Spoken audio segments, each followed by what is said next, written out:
तो ये कहानी है 40 साल की एक लेजेंडरी हिटमैन की, जिसे मारना लगभग इम्पॉसिबल है। लेकिन इसके साथ एक ऐसा कांड हो जाता है जिससे ये एक 13 साल का बच्चा बन जाता है, लेकिन इसका दिमाग वही हिटमैन वाला है। अब इस सिचुएशन को हैंडल करने के लिए इसे एक मिशन मिला होता है, जो कि है नॉर्मल बच्चों की तरह स्कूल जाना। लेकिन यहाँ पे ट्विस्ट ये है, भले ही वो बाहर से एक स्टूडेंट दिख रहा हो, लेकिन अंदर से वो एक प्रोफेशनल किलर है। पर अब उसकी लाइफ 2 पार्ट में डिवाइड हो गई है, एक उसका स्कूल और एक है उसका रियल वर्ल्ड। अब देखना ये है कि कैसे ये अपने दोनों चीजों को मैनेज करेगा, वो भी अपने आइडेंटिटी को बिना रिवील किए। तो स्टोरी की शुरुआत में हम एक बंदे को देखते हैं जो कि एक मिशन पे आया होता है। फोन पर उसे कोई ये बता रहा होता है कि जिस मिशन पे तुम आए हो, यहाँ पर कुछ लोग भी मिल सकते हैं और हो सकता है कि तुम्हें उससे फाइट भी करनी पड़े, तो वहाँ संभल के जाना। अब हिटमैन एक बिल्डिंग में आ गया था जहाँ पे एक दो नहीं बल्कि पूरा का पूरा गैंग ही होता है। फिर उनमें से एक कहता है, तू कहाँ चला रहा है, ये कोई पार्क नहीं है। लेकिन हिटमैन किसी को भी कोई जवाब नहीं देता। अब एक गन वाला बंदा उसे शूट करने वाला होता है, लेकिन हिटमैन उल्टा उसे ही शूट कर देता है, जिसके बाद वो वहाँ की सारी लाइटों को फोड़कर बस कुछ ही पलों में इन सारे के सारे बंदे को ठिकाने लगा देता है। और यहाँ पे एक मोटा सा भी गुंडा था जो कि बहुत ही ज्यादा डर गई थी और वो एक सूटकेस लेके यहाँ से भाग ही रहा होता है। लेकिन ये बुरा आदमी उसके सामने आ जाता है। मोटा आदमी उसे फायरिंग भी करता है, लेकिन अगले ही पल हिटमैन उसके पीछे था। लेकिन हिटमैन उसे एक ही पंच में नॉकआउट कर देता है, जिसके बाद वो उस सूटकेस को लेकर बाहर आ गया था। बाहर खड़ा उसका एक फ्रेंड होता है और वो इस सूटकेस का पासवर्ड खोलता है और इन दोनों को ऐसा लग रहा था कि इसके अंदर जरूर कोई कीमती चीज होगी। लेकिन इसके अंदर रेड्स का एक छोटा सा छत्ता था। और अब घर जाने से पहले ये लोग कुछ खाने लगते हैं और हम अपने हिटमैन को देखते हैं। इसे देख के ऐसा लग रहा होता है कि ये बस अपनी लाइफ ऐसे ही काट रहा है, इसकी लाइफ में कोई भी इंजॉयमेंट नहीं रहा। फिर दूसरे दिन वो अपने अपार्टमेंट में आ गया था और रास्ते में जाते हुए ये एक बच्चे से टकरा जाता है और वो बच्चा इस हिटमैन को देखकर काफी ज्यादा डर गया था और वो रोते हुए यहाँ से भागने लगता है। और इस हिटमैन का नाम होता है जोजो। अब जोजो को यह समझ नहीं आ रहा था कि आखिरकार बच्चों को इसे देखकर इतना डर क्यों लगता है। और इसके रूम में आने के बाद हमें पता लगता है कि सच में इसकी लाइफ काफी ज्यादा बोरिंग है, क्योंकि इसकी एक फैमिली भी है, लेकिन इसकी वाइफ और इसकी बेटी इसके साथ ही नहीं रहते। तभी दरवाजे पे कोई आता है। ये लॉक खोलने के लिए जा ही रहा होता है, लेकिन तभी एक बी आकर इसके गले पे काट लेती है और इसका दर्द काफी ज्यादा होता है। और जोजो ये देखकर काफी ज्यादा हैरान था कि ये आवाज काफी ज्यादा अलग है। अब एकदम से उसकी तबीयत बिगड़ने लगती है और वो बेहोश होकर नीचे गिर जाता है। अब कुछ देर बाद जब उसका होश आता है, वो एक लैब में होता है और एक लेडी साइंटिस्ट उससे पूछती है कि बताओ तुम्हारा नाम क्या है। और वो जवाब देता है, मेरा नाम है जोजो गामी। और वो पूछती है, वैसे हम दोनों का रिश्ता क्या है। अरे ये तो सबको पता है कि तुम मेरी एक्स वाइफ हो। हाँ, ये देख के तो ऐसा लग रहा है कि तुम्हारी याददाश्त बिल्कुल भी ठीक है। अब ये लेडी उसे एक मिरर देती है और जैसे ही वो अपनी फेस मिरर पे देखता है, ये बहुत ही ज्यादा चौंक जाती है, क्योंकि ये अभी एक बच्चा बन चुका है, वही जोजो जो कि एक बूढ़ा सा था। और वो अपनी एक्स वाइफ से कहता है, चाहे कुछ भी हो जाए, मुझे काफी ज्यादा डर लग रहा है, तुम्हें मुझे ठीक करना ही होगा। और वो डॉक्टर कहती कि हाँ, तुम कोई टेंशन मत लो, हम इस पे काम कर रहे हैं, लेकिन इसको ठीक करने में कई साल भी लग सकते हैं। अब जोजो काफी ज्यादा टेंशन में आ गया था, क्योंकि इस बच्चे की बॉडी में वो अपना हिटमैन वाला काम नहीं कर सकता और वो इस काम को छोड़ भी नहीं सकता, क्योंकि उसे इस काम के पैसों की वजह से ही उसके घर का खर्चा चलता है। और अब इसका बॉस का कॉल आया होता है। ये उठाकर उनसे बात करता है, लेकिन उसके बॉस उसकी आवाज ही नहीं पहचानते। और उसका बॉस कहता है कि कौन हो तुम, छोटी बच्ची हो क्या, चलो अपने बॉस से बात कराओ। और वो लड़का कहता है, सर मैं ही बात कर रहा हूँ, मेरी आवाज थोड़ी चेंज हो गई है। उसका बॉस कहता है कि वो अच्छा, वैसे तुम्हारी सिचुएशन के बारे में मुझे पता चला है और उसे देखकर अब हम तुम्हारे साथ काम नहीं कर सकते। और वो बच्चा कहता है कि क्या कर रहे हैं आप, सारा खर्चा मुझे इसी काम से ही मिलता है, तुम एक बार मुझे आजमा के तो देखो। उसका बॉस कहता है, अच्छा ऐसी बात है तो ठीक है, मैं तुम्हें एक नया असाइनमेंट दे रहा हूँ, अगर तुमने इसमें अच्छा करा तो हम तुम्हें काम से नहीं निकालेंगे। अब ये लड़का काफी ज्यादा खुश हो गया था, क्योंकि इसका बॉस इसे जॉब से नहीं निकल रहा है। लेकिन जब इसे असाइनमेंट का पता लगता है तो इसकी सिट्टी विट्टी गुल हो जाती है। इसके बॉस ने एक मिशन दिया होता है कि इसकी बेटी को एक स्कूल में एडमिशन लेना है, लेकिन वो चाहते हैं पहले ओगामी यानी कि जोजो उस स्कूल में एडमिशन ले और चेक करे कि क्या वो स्कूल उसकी बेटी के लिए परफेक्ट है, क्या वो वहाँ पे सेफ है। लेकिन ओगामी इस चीज के लिए बिल्कुल भी रेडी नहीं था। उसका पसीने छूट रहे होते हैं, क्योंकि उसने तो अपना स्कूल खुद ही पूरा नहीं किया था और अब इसे दोबारा से स्कूल जाना होगा। और इसकी वाइफ उससे पूछती है, क्या सच में अब तुम स्कूल जाओगे, लेकिन तुमने तो अपने स्कूल को पूरा भी नहीं किया था। और ये बंदा इसका स्कूल इसी भी लिए नहीं जाना चाहता, क्योंकि इसकी दोस्ती बच्चों से नहीं होती, बल्कि ये अपने से बड़े लोगों से जल्दी दोस्ती कर लेता है। अब जोजो गामी ये कहता है, एक मिडिल क्लास इंसान के पास ज्यादा चॉइसेस नहीं होती, उसे बस पैसे कमाने के लिए वही घिसा पीटा काम करना पड़ता है, तो अब मुझे स्कूल जाना ही होगा। अब स्कूल जाने के लिए ओगामी ने दोस्त के उसे एक चश्मा दिया होता है, जिसके थ्रू वो सब कुछ देख सकता है और सारी बातें सुन भी सकता है और ये लोग आपस में भी बात कर सकते हैं। और अब ये स्कूल में आ गया था, जहाँ पर काफी सारे बच्चे होते हैं। अब स्कूल में प्रिंसिपल सभी बच्चों को यहाँ पे स्वागत करते हैं, जिसके बाद एक एक करके सभी बच्चे यहाँ पे अपना इंट्रोडक्शन दे रहे होते हैं। और अब बारी आई थी जोजो की, जो कि काफी ज्यादा नर्वस था क्योंकि आज तक उसने ऐसा काम कभी भी नहीं किया और अब यहाँ पे उसका इंट्रोडक्शन देना होगा, जिसकी वजह से उसे काफी ज्यादा दिक्कत हो रही थी। लेकिन उसका दोस्त चश्मे के थ्रू उसे मोटिवेट कर रहा होता है, जिसके बाद वहाँ पे कुछ बोलना स्टार्ट करता है, लेकिन बीच में वो कुछ ऐसा बोल देता है जिससे सभी लोग उसे घूरने लगते हैं। उसने अपने हॉबीज में बताया होता है कि उसे हथियार रखना भी पसंद है और सभी लोग ये बात कर रहे होते हैं ये कोई जेल वेल से आया है क्या? मुझे शकल से तो ये शरीफ लग रहा है लेकिन काम इसके गुंडे वाले लग रहे हैं। अब जोजो का दोस्त उसे सुनाने लगता है कि अरे ये क्या कर रहा है, यहाँ पहले दिन ही बेइज्जती कराएगा क्या? फिर वो कहता है अरे हाँ मुझे कहा था ना मुझे हथियार रखना पसंद है, लेकिन असल वाले नहीं बल्कि गेम में। और ये सुनकर बच्चे और भी ज्यादा अजीब रिएक्ट करते हैं क्योंकि उसका एक्सप्रेशन कुछ अलग ही बता रहे होते हैं। और इसी तरह उसका पहला दिन स्कूल में खत्म होता है। ये अपनी शूज निकाल के रैपिड में रखी रहा होता है, तभी एक लड़की आकर उसे धक्का देती है और उसके फ्रेंड उससे कहती है अरे यार देख के चल ले, इससे क्यों टकरा रही है, ये अभी अपना हथियार निकल के तुम्हें शूट कर देगा। और वह लड़की हंसती हुई वहाँ से निकल जाती है। मतलब कि उसका टोरा जहाँ जमना चाहिए था उसका वहाँ पे इज्जत थी कचरा हो रही है। और इसका दोस्त ये कह रहा होता है कि ले भाई पहले दिन ही बेइज्जती करवा ली। और घर पहुंचने के बाद ये देखता है कि को ताक्सु ने इसके लिए काफी टेस्टी खाना बनाया होता है और ये इसका दोस्त नहीं है बल्कि ये इसका चेला है जो कि इसके साथ ही रहता है और ये इसकी मॉम की तरह बिहेव कर रहा होता है। देखो अब तुम स्कूल जाने लग गए हो तो खाना खाने के बाद तुम्हें होमवर्क भी करना होगा। और जो उससे कहता है अबे बस का यार मेरी मॉम बनने का ट्राई मत कर, माना कि मैं एक बच्चा बन चुका हूँ लेकिन भाई हूँ तो मैं तेरा बॉस ही ना। और कोताक्सु कहता है अरे बॉस मैं आपके भले के ही कह रहा हूँ, अगर आप बच्चों की तरफ बिहेव करोगे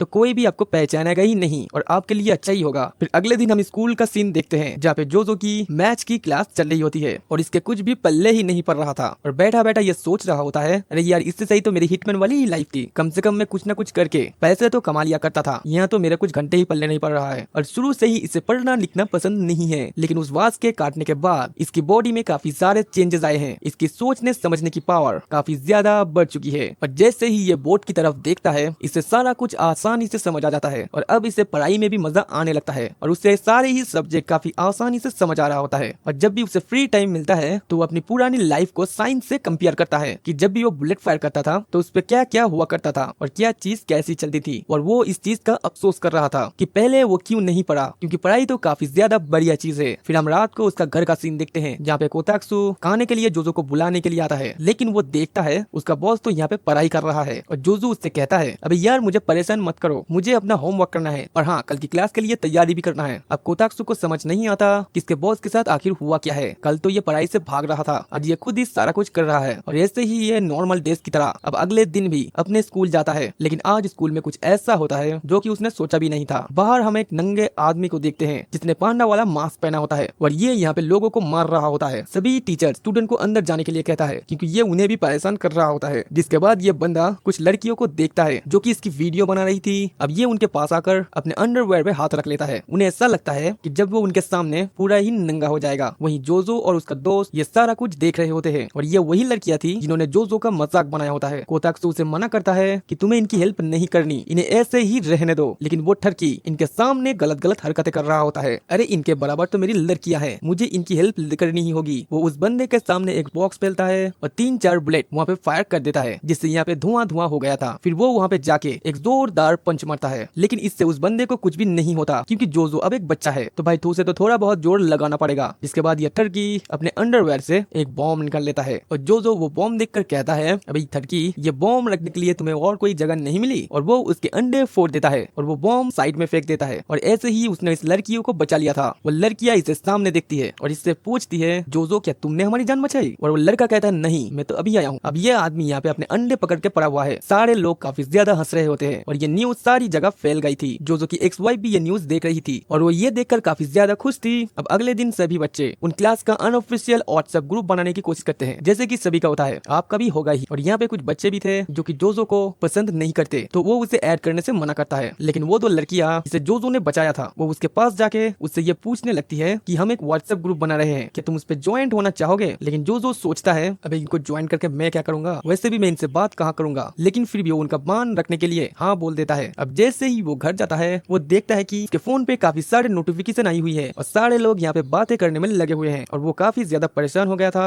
और अपने दोस्त से कहता है अरे यार इसे किसी तरीके से बंद कर वरना मैं इसे फोड़ दूंगा। और कोताक्सु कहता है अरे बॉस नए जमाने के बच्चे ऐसे ही बात करते हैं, आप तो पुराने जमाने के हो, आपको क्या ही पता होगा। जिसके बाद वो थोड़ी हवा खाने के लिए बाहर आ गया था और वहीं ये सोच रहा होता है ये लाइफ भी काफी अच्छी है। अब अगले दिन जोजो दोपहर को स्कूल जा रहा होता है। उसका दोस्त कहता है अरे क्या क्या या बॉस बार बार पढ़ते ही रहते हो? जरा आसपास की हरियाली भी देख लो। कोताक्सू, मैंने अपनी टाइम में बहुत हरियाली देखी है, बस मुझे अब पढ़ने दे। अब वो अंदर जाके अपनी सॉक्स उतार के रख रहा था, तभी वो दोनों लड़कियां यहाँ पे टपक जाती है। Hello handsome, good morning. लेकिन इस बंदे की गुड मॉर्निंग तो बैड लग रही होती है, क्योंकि इसका मुंह ऐसा लग रहा होता है जैसे कि इसने लड्डू भर रखे हो। अब ये दोनों चिंकी मिंकी के साथ क्लास में जाने लगता है। आज पहली बार क्लास में एक लड़की की तरफ जाती है जिसका नाम है नोरेन, और ये लड़की न पढ़ाई में भी और स्पोर्ट्स में भी काफी ज्यादा अच्छी है, जिस वजह से सभी लोग इसे काफी ज्यादा पसंद करते हैं। लेकिन इस लड़की को तो इन चीजों में तो बिल्कुल भी इंटरेस्ट नहीं होता, वो तो बस अकेले रहना पसंद करती है। और जोजो को जैसे ही पता चलता है कि ये लड़की और कोई नहीं बल्कि मिक्सकुडा ऑर्गेनाइजेशन प्रेसिडेंट की बेटी है, तो उसे ना चाहकर भी इस लड़की से दोस्ती करनी पड़ती है, क्योंकि इसका असाइनमेंट ही यही है, मतलब कि लड़की पटाओ। बस ऐसा ही नहीं, लड़की को देखो यार, मतलब देखभाल करनी है। अब वो उसके पास जाकर कहता है, हेलो क्यूटी, कैसी हो? और वो उसे गुस्से में देखकर कहती है, अबे चंपू से तुझे और कोई काम नहीं है? दिख नहीं रहा है मैं पढ़ रही हूँ? तो ये चुपचाप मुंह बना के यहाँ से निकल जाता है। जिसके बाद इसकी साइंस क्लास थी, अब ये बाहर जा रहा होता है और फिर वहाँ पे फूट फूट के रोने लगता है, मतलब कि इतना बड़ा होकर भी एक लड़की से रिजेक्ट होकर आ रहा है, इसने तो इज्जत का भाजी पला कर। जिसके बाद वो चिंकी पिंकी भी यहाँ पे आ गई। वो उससे पूछती है कि अबे वो ये जमीन क्यों चाट रहा है? फिर चलते हुए ये बताने लगता है, दरअसल वो नोरेन, उससे मुझे दोस्ती करनी है, वो मुझे काफी ज्यादा अच्छी लगती है। अच्छा तो ये बात है, लेकिन तुम गलत मछली पकड़ रहे हो, क्योंकि वो पढ़ने में भी काफी ज्यादा अच्छी है और साथ में स्पोर्ट्स में भी काफी ज्यादा अच्छी है, और कोई भी लड़का उस पर ट्राई करता है तो वो उसका वहीं पे इनकाउंटर कर देती है। और ऊपर से वो इतने ज्यादा रिच है कि कोई भी उसकी दोस्त नहीं है, इसीलिए उसको अकेले टाइम स्पेंड करना अच्छा लगता है। अब इतना सारा कुछ सुनने के बाद अब ये तो अपने घर के लिए निकल गया था। अब रास्ते में भाई को भूख लगने लगती है, तो कुछ खाने के लिए वहाँ पे एक रेस्टोरेंट में आ गया था, लेकिन सामने ही यहाँ पे नोरेन थी, जो कि पार्ट टाइम यहाँ पे काम करती है। अब इस पगलेट को यहाँ पे समझ नहीं आता कि ये क्या बोले, फिर वो चुपचाप जाके यहाँ पे बैठ जाता है। अब नोरेन उसे पानी लाके देती है और ये सोच रहा होता है, अबे क्या सच में उस प्रेसिडेंट की बेटी है? और अब वो उसके लिए रामिन भी आ रही थी, और जैसे ही ये रामिन को खाता है ये हवा में उड़ने लगता है, मतलब कि ये आज तक ऐसी रामिन काफी टाइम पहले खाई थी, वो भी अपने घर में। तब इसकी मॉम इसके साथ रहा करती थी और इसे ये रामिन काफी ज्यादा अच्छी लगती है। नोरेन उसे रुकाते हुए कहती है, ये खत्म करने के बाद मुझे बाहर मिलना। अब ये लड़की सिर पकड़ के उससे कहने लगती है कि अबे नल्ले, तुझे और कोई जगह नहीं मिली? यहीं पे आके तुझे रामिन खानी थी? अरे क्या बोलूं, यहाँ की रामिन काफी ज्यादा बढ़िया है और ये मेरे घर के पास ही था, तो मैं यहाँ पे आ गया। और वैसे मुझे भी क्या पता था कि तुम यहाँ पे काम करती हो, मैं तो बस चलता फिरता यहाँ पे आ गया था, क्योंकि मुझे भूख लगी थी। और हाँ, टेंशन बिल्कुल भी मत लो, ये बात मैं किसी को भी नहीं बताऊंगा जो कि तुम यहाँ पे काम करती हो। हाँ, ये तुमने सही कहा, इस बात को तुम सीक्रेट रखना। अगर तुमने ये बात किसी को भी बताई फिर तुम देख लेना, तुम बचने नहीं वाले। अब ये दोनों घर की तरफ चलने लगती है और ये दोनों आपस में बात कर ही रहे होते हैं। नोरेन ये बता रही होती है कि उसके घर में काफी कुछ अजीब है। जब वो छोटी थी तो उसकी पेरेंट्स उसे काफी सारे लड़कों से मिलाया करते थे, ताकि वो उनमें से कोई अपना फ्यूचर हस्बैंड चुन सके। वो नोरेन का मानना था कि वो आगे जाके इस सोच को बदलेगी और उसे भी अपने अंकल की तरह एक बहुत बड़ा रामिन का रेस्टोरेंट खोलना है, जहाँ पे वो खुद रामिन बनाया करेगी। और वो अपने घर वालों को दिखाना चाहती है कि लड़कियां भी लड़कों से कम नहीं होते। और जब कभी भी वो अपने घर वालों से परेशान होकर बाहर आती थी तो उसके अंकल उसे यहाँ पे रामिन खिलाया करती थी और फिर उसका दिमाग पूरा शांत हो जाया करता था। इसीलिए वो भी चाहती है कि वो लोगों की हेल्प करे और उनके दुख और दर्द बांटे। और जोजो इस पे कहता है कि हाँ, तुमने सही कहा, भले ही तुम बच्ची हो लेकिन तुम अपनी डिसीजन खुद ले सकते हो। मुझे लगता है कि तुम जरूर आगे जाके कुछ बड़ा काम करोगे। और नोरेन ये सुनकर काफी ज्यादा खुश होती है। चलो कोई तो उसकी बात समझे। अब ये लोग वापस जाने लगते हैं। नोरेन उससे रुका कर कहती है, एक चीज ध्यान रखना, अभी मैंने तुमसे बात कर लिया है तो ये मत समझना कि कल तुम क्लास में आकर मेरे से बात करने आ जाओ, ये बस एक इत्तेफाक था,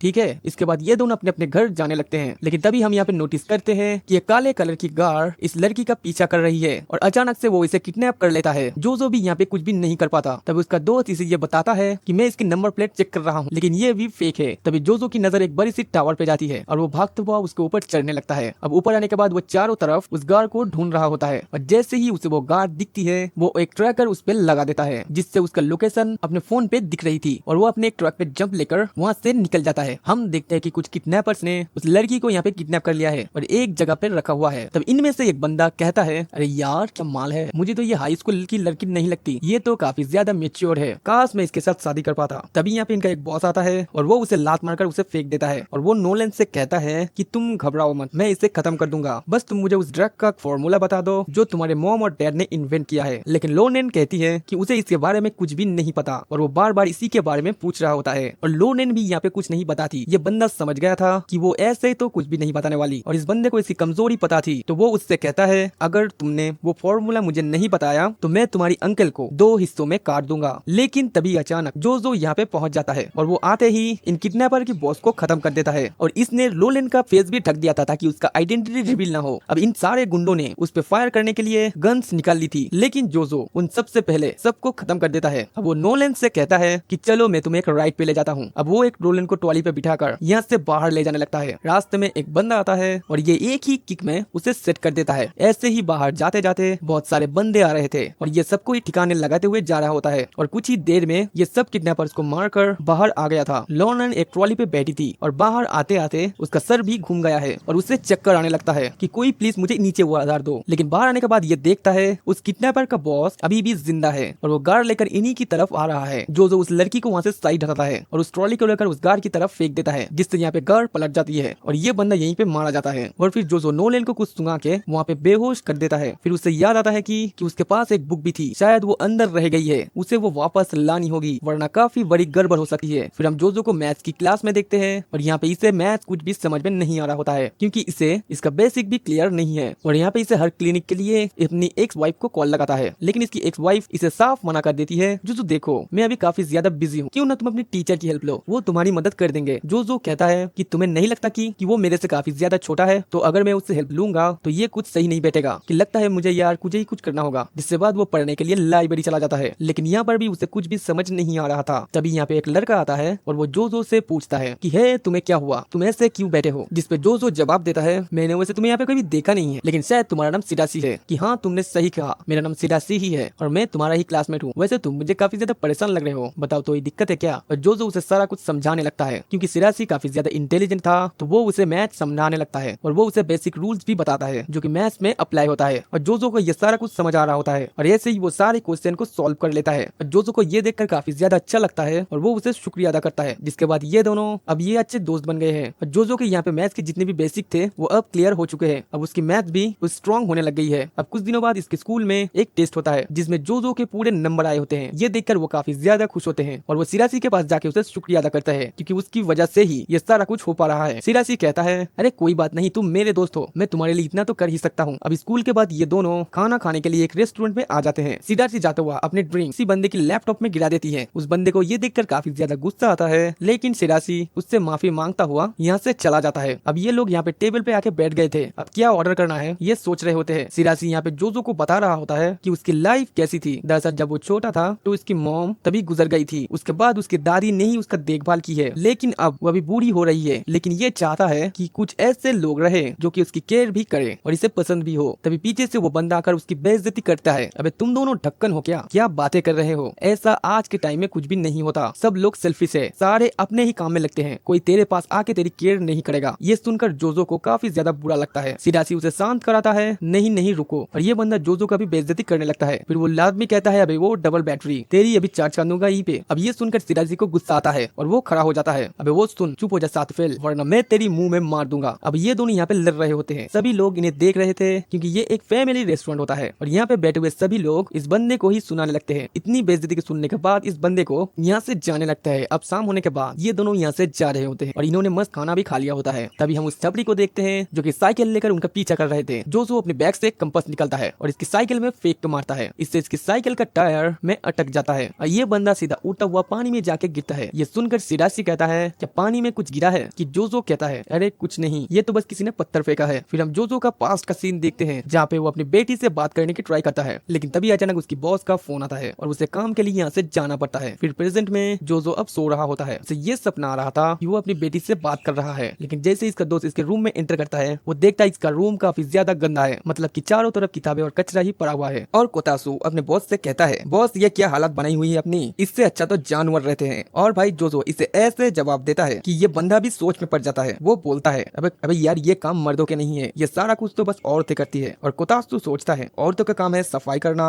और मैं क्या कर रहा हूँ, मतलब कि मैं भी क्या एक औरत हूँ। अगले दिन जोजो अपने स्कूल आ गया था, वहाँ पे देखते हैं सारे के सारे बच्चे कोई ना कोई क्लब ज्वाइन कर रहे हैं। जिसके बाद वो सिरासी के पास आते हैं और वो उसे काफी सारे क्लब्स दिखाता है। सिरासी उसे सजेस्ट करता है कि तुम्हें हाउसफुल वाला क्लब ज्वाइन करना चाहिए, इससे तुम घर के काम भी सीख जाओगे। और जोजो यहाँ पे फिर से वही बात बोलता है अरे ये काम मेरे बस का ही नहीं है, ये काम तो सारे लड़कियों के हैं। तभी यहाँ पे सिरासी की बहन आ जाती है और वो कहती है क्या तुम मेरे क्लब की बात कर रहे हो, हाँ मैं उससे काफी कुछ सिखाती हूँ, जैसे घर में कैसे काम करना है और क्या क्या काम करना है। और सिरासी की बहन इस क्लब की प्रेसिडेंट थी, तो वो जोजो के सामने ऐसी शर्तें रख देती है जिसे ना चाहकर भी उसे इस क्लब में जाना पड़ता है। उन्होंने सीधा बोल दिया था अगर तुम्हें मेरे भाई का दोस्त रहना है तो तुम्हें इस क्लब को ज्वाइन करना होगा और जो जो मैं कहूंगी वो सारा काम करना होगा। अब क्लब के पहले दिन इन्हें एक डिश बनानी थी। जोजो को यहाँ पे कुछ भी बनाना नहीं आता, लेकिन लोग उसकी काफी ज्यादा मदद करती है और वो यहाँ पे एक काफी अच्छी सी डिश बना लेता है। और जब वो इसे टेस्ट करता है तो वो उसे ये काफी ज्यादा अच्छी लगती है। जिसके बाद जोजो शिराजी की बहन के पास जाकर कहता है, तो ये सारा कुछ हो गया है ना, तो क्या ये अब मैं जा सकता हूँ? लेकिन वो इसे यहाँ पे मना करती है, नहीं कभी नहीं। फिर अगले सीन में हम देखते हैं ये अब घर जा रहा है और इसके हाथ में वही खाना है जो कि इसने बनाया होता है। फिर हम रात का सीन देखते हैं जहाँ पे जोजो को उसकी एक्स वाइफ का कॉल आता है, क्योंकि उसने वो खाना अपनी एक्स वाइफ और अपनी बेटी के लिए भेज रहा होता है और उन्हें ये खाना काफी ज्यादा अच्छा लगता है। और फिर हम देखते हैं कि शिराजी की बहन ने उससे कहा था कि हम जो भी काम करते हैं वो अपनों के लिए करते हैं और तुमने पहली बार अपने हाथ से खाना बनाया है, तुम्हें वो उसके साथ शेयर करना चाहिए जो कि तुम्हें सबसे ज्यादा प्यारा है। जोजो की लाइफ में ज्यादा बंदे नहीं है, बस वो अपनी बेटी से काफी ज्यादा प्यार करता है, इसलिए वो खाना अपनी एक्स वाइफ और अपनी बेटी के लिए भेजा था और उसकी बेटी भी थैंक्स बोलती है क्योंकि उसको ये खाना काफी ज्यादा अच्छी लगती है। दूसरी तरफ जोजो भी काफी ज्यादा इमोशनल हो गया था और अब अगले दिन स्कूल आने के बाद वो सबसे पहले यहाँ पे क्लब ज्वाइन करने का फॉर्म भर के शिराजी की बहन को दे देता है और वो ये देखकर काफी ज्यादा खुश होती है और उसे स्कूल में लोरलैंड भी मिलती है। ये उससे बात करने का ट्राई करता है लेकिन वो उसे साफ मना कर देती है। मैंने तुम्हें समझाया था ना कि तुम्हें मुझसे बात नहीं करनी, हमारे बीच में कुछ नहीं हुआ है, ठीक है। अब कोताक्सु भी कहता है, बॉस अपने इस लड़की के सामने अपनी बेइज्जती तो कराई दी है। अब कोताक्सु के लैपटॉप पर एक नोटिफिकेशन आई होती है जिसे देखकर वो काफी ज्यादा शॉक हो जाती है। जोजो भी पूछता है कि अबे क्या हुआ है, मुझे भी तो बताओ। और कोताक्सु उसे ये बताता है, बॉस अगर आपको सारा कुछ ठीक करना है तो आपको नोलन से शादी करनी होगी। अबे ये क्या बक रहा है, मुझे पता भी है मैं एक 40 साल का बुढ़ा हूँ और मेरी एक वाइफ भी है, एक छोटी बच्ची भी है और मैं कैसे इस जवान लड़की से शादी कर लूँ, क्या तेरा दिमाग ठिकाने पे है? और कोताक्सु कहता है, हाँ बॉस मैं सारा कुछ समझ रहा हूँ, लेकिन अगर आपको ठीक होना है ये तो करना ही होगा। और क्या आपको याद है कि उस किडनैपर के बॉस ने भी कहा था कि नोलन के पास शायद कोई ऐसा ड्रग है जिससे आप शायद ठीक हो सकते हो, तो आपको उससे शादी करनी ही होगी। लेकिन वही जोजो यहाँ पे टालते हुए कहता है, अबे नहीं ऐसा कुछ भी नहीं है, मैं ऐसे ही ठीक हो जाऊंगा, मुझे ये सब कुछ करने की जरूरत नहीं है। फिर अगले सीन में ही हम देखते हैं ये चंपू रामेन खाने के लिए उसी की रेस्टोरेंट में आ गया था और वो यहाँ पे मस्ती से रामेन खा रहा होता है क्योंकि यहाँ के रामेन से काफी ज्यादा पसंद है। ये खाने के बाद नोलन को पैसे देकर यहाँ से जा रहा होता है। नोलन के अंकल उसे ये कहता है, नोलन काफी ज्यादा रात हो चुकी है तो तुम्हें भी अब काफी घर चला जाएगी। जिसके बाद ये दोनों ही साथ में घर जाने लगते हैं और नोलन रास्ते में काफी ज्यादा चिल्ला रही होती है, अरे पता नहीं मेरे पापा को क्या परेशानी है, वो हर बार मुझे कंट्रोल करने का ट्राई करते हैं, इतनी जल्दी घर बुला के वो पता नहीं क्या करना चाहते हैं। लेकिन जोजो तो उसकी बातें सुन ही नहीं रहा था। नोलन को पहले गुस्सा आता है लेकिन बाद में वो कहता भी है, अब स्कूल में सभी लड़के नोलन और जोजो के पीछे भाग रहे होते हैं क्योंकि उन्हें पता लग गया होता है क्योंकि जोजो नोलन से बात करते हैं और ये नोलन के प्रपोज करने के चक्कर में है। जिसके बाद ये दोनों आकर एक जगह पे छुप गए थे। नोलन काफी ज्यादा परेशान होती है और वो जोजो से माफी मांगती है कि उसकी वजह से इसे भी बीच में फंसना पड़ रहा है और वो उससे एक हेल्प भी मांगती है और वो जोजो से कहती है, जोजो क्या तुम मेरी हेल्प कर सकते हो, क्या तुम मेरे फेक बॉयफ्रेंड बन सकते हो। अब जोजो भी सोच में पड़ गया था कि जिस चीज से वो भाग रहा है ये वही करने से उसे कह रही है। जोजो कहता है, ठीक है मैं तुम्हारी बात मानने के लिए तैयार हूँ, लेकिन भाई ये फेक रहेगा। और जब ये नाटक शुरू होता है अगले ही पल इसकी गेम यहाँ पे स्टार्ट हो जाती है। कुछ लड़कों ने यहाँ पे जोजो को पकड़ लिया था क्योंकि उन्हें पता लग गया है कि जोजो लोरेन का बॉयफ्रेंड है और वो उसे ये कह रहे होते हैं, वही तेरा बहुत हो गया है, तू लोरेन से दूर रहे या फिर तेरे पास एक और ऑप्शन है, तुझे हमारा सबका काम करना होगा, बता क्या तुझे ये मंजूर है। लेकिन भाई जोजो उनकी कोई भी बात नहीं मानता और वो वहाँ से जंप लेकर यहाँ से निकल जाता है। और सभी लोग ये देखकर काफी ज्यादा हैरान थे कि जोजो ने तीसरी मंजिल से जंप मार दिया है। अब ये क्लासरूम में आ गया था और चिंकी मिंकी आकर इसे ये समझाने लगती है कि हमारे स्कूल में काफी सारे ग्रुप्स है लेकिन इनमें से एक यूनिकॉर्न ग्रुप है, इसमें सभी लोग काफी ज्यादा स्मार्ट है, काफी ज्यादा इंटेलिजेंट है, वो सारे लोग लोरेन में इंटरेस्ट रखते हैं, इसी वजह से ये लोग तुम्हें बुली कर रहे थे। अब ये अपने घर आ गया था। यहाँ पे कोताक्सु अपने बॉस से कहता है, बॉस मैंने देख लिया है कि तुम उसका बॉयफ्रेंड बनने का नाटक कर रहे हो, वो लोग तुम्हें बुली कर रहे हैं, लेकिन एक बात ध्यान रखना, अगर तुम उसके लिए सीरियस नहीं हो तो तुम्हें उसका बॉयफ्रेंड भी नहीं बनना चाहिए, इससे तुम्हें ही प्रॉब्लम हो सकती है। जोजो कहता है, हाँ यार मैं उससे शादी तो नहीं करने वाला, मैं बस उसकी हेल्प कर रहा हूँ। कोताक्सु कहता है, वही तो मैं कह रहा हूँ कि अगर आप ऐसे ही हेल्प करते रहोगे तो इससे आप ही खतरे में कर सकते हो। और वो ये भी कहता है कि मुझे लोरेन के लिए थोड़ा बुरा लगता है कि उसके साथ क्या क्या होता है, लेकिन आपको पता है ना कि उसकी फैमिली की वजह से वो भी खतरे में पड़ सकती है क्योंकि उनके पास एक ऐसा ड्रग है जिससे शायद कुछ बहुत बड़ा किया जा सकता है और इसीलिए अंडरवर्ल्ड के सभी लोग उसके पीछे पड़े हुए हैं। वो डायरेक्ट हमला ना करके स्कूल में कुछ ऐसे स्टूडेंट को भेज रहे हैं जो लोरेन को अपने प्यार में फंसा के उससे शादी कर सके ताकि वो उससे वो ड्रग काफी आसानी से निकल आ सके। फिर अगले दिन लोरेन जोजो से ये बात कर रही होती है और वो उससे कहती है, जोजो मुझे पता है कि जब से तुमने ये नाटक किया है तुम्हें काफी कुछ सहना पड़ रहा है, लेकिन मैं चाहती हूँ कि तुम ये नाटक बंद कर दो क्योंकि मैं नहीं चाहती मेरी वजह से तुम्हें इतना कुछ झेलना पड़े। और हाँ अब मैं क्लब में आना भी बंद कर दूंगी, अब ये सारा कुछ मुझे ही हैंडल करना होगा। और वो इससे दूर रहने का ट्राई कर रही होती है, तभी ये बीच में घसीटा ना जाए और जोजो यहाँ पे कुछ भी नहीं कहता। नोरेन यहाँ से जाने ही वाली होती है, तभी एक लड़का आकर उससे ये कहता है, ये लोरेन तुम कैसी हो, क्या तुम आज मेरे साथ डेट पे चलोगी। लोरेन उसे मना कर देती है लेकिन ये बंदा बार बार उससे पूछता है और ऐसे कर करके उसे परेशान करता है। जोजो उसे रुकाते हुए कहता है, वो ये क्या कर रहा है, अभी भी हम एक दूसरे दूसरे के साथ है तो मेरी गर्लफ्रेंड से दूर रहे। और लोरेन भी ये देख के काफी ज्यादा शॉक थी क्योंकि लोरेन ने उसे इसे एक्टिंग करने से मना कर दिया था, लेकिन फिर भी जोजो यहाँ पे इसे प्रोटेक्ट कर रहा है। ये बंदा अब गुस्सा हो गया था और वो उससे कहता है, अबे सुन बे चूजे,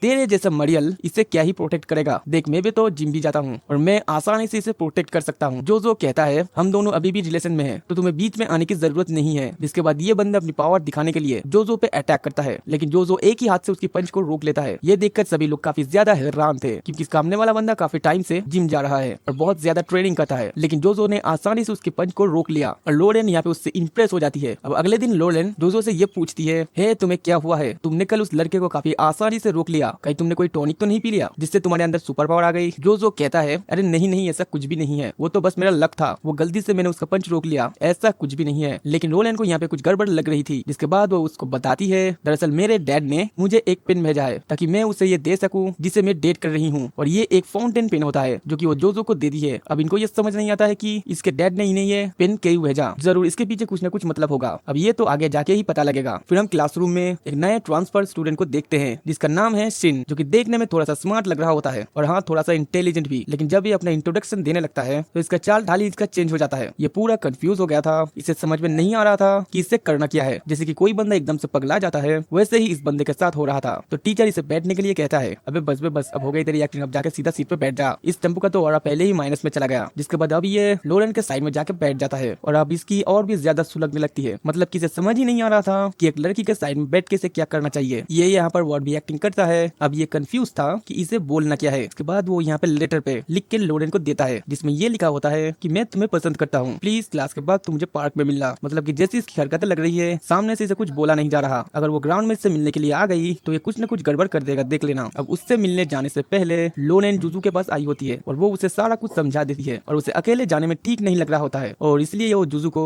अपने साथ ले जाने वाली है। और जैसे ही यहाँ से जाने वाली होती है, सिन उसके पीछे ही खड़े होते हैं जो कि बच्चों वाला निप्पल चूस रहा था। खासकर लोरेन और जोजे भी ये सोच रहा था, अबे यार ये क्या बंदा है, साला भूत की तरह है, अभी तो यहाँ पे नहीं था, एकदम से यहाँ पे प्रकट हो गया, मुझे तो भाई ये ठीक नहीं लग रहा है। जिसके बाद वो सीधा ही लोरेन को प्रपोज करने लगता है। लोरेन प्लीज मेरे सपनों की रानी, मेरा प्रपोजल एक्सेप्ट करो, मैं तुमसे बहुत ज्यादा प्यार करती हूँ। और वो यहाँ पे निप्पल चूस रहा होता है और वो कहता है कि ये निप्पल मेरी नर्वसनेस को कंट्रोल करता है, प्लीज इसे इग्नोर करना। अब जोजो को भी समझ नहीं आ रहा होता है अभी ये बंदा है या सर्किट है, पता नहीं इसका सिस्टम किस तरह का है। अब लोरेन को भी काफी ज्यादा गुस्सा आता है और इसके मुंह में जोरदार पंच मारती है जिससे ये बंदा यहीं पे ढेर हो जाता है। लेकिन भाई ये पगलेट मतलब कि मानने के लिए तैयार ही नहीं था। मतलब ये बंदा पहले ही कितना गिरा हुआ है और नीचे गिरे हुए भी ये यहाँ पे स्माइल कर रहा होता है। और लोरेन उसे काफी ज्यादा सुनाती है कि अभी तक उससे काफी सारे लड़कों ने प्रपोज करने का ट्राई किया है, लेकिन उसने सबको ही मना कर दिया है क्योंकि कोई भी उसे परफेक्ट नहीं लगा। अब ये बंदा खड़ा होकर कहता है, तो ये चंपू सा तुम्हारा बॉयफ्रेंड है, इसमें ऐसा क्या खास है, और वो उस पर अटैक भी कर देता है। जुजो उससे बच गया था। शिन कहता है कि मैं इसे चैलेंज करता हूँ, ये मेरे से फाइट करे, अगर मैंने इसे फाइट में हरा दिया तो तुम मेरी गर्लफ्रेंड बन जाओगी, और इसके पास जो फाउंटेन पेन है ये जिसके पास होगा उसी की तुम गर्लफ्रेंड होगी, और वो पेन इसका ऑफिशियल प्रूफ है। अब जुजो को भी समझ नहीं आता कि वो क्या करे, क्योंकि अगर वो हार गया तो लोरेन उसके यहाँ से चली जाएगी, इसीलिए वो उसके चैलेंज को एक्सेप्ट कर लेता है। लेकिन भाई ये बंदा भी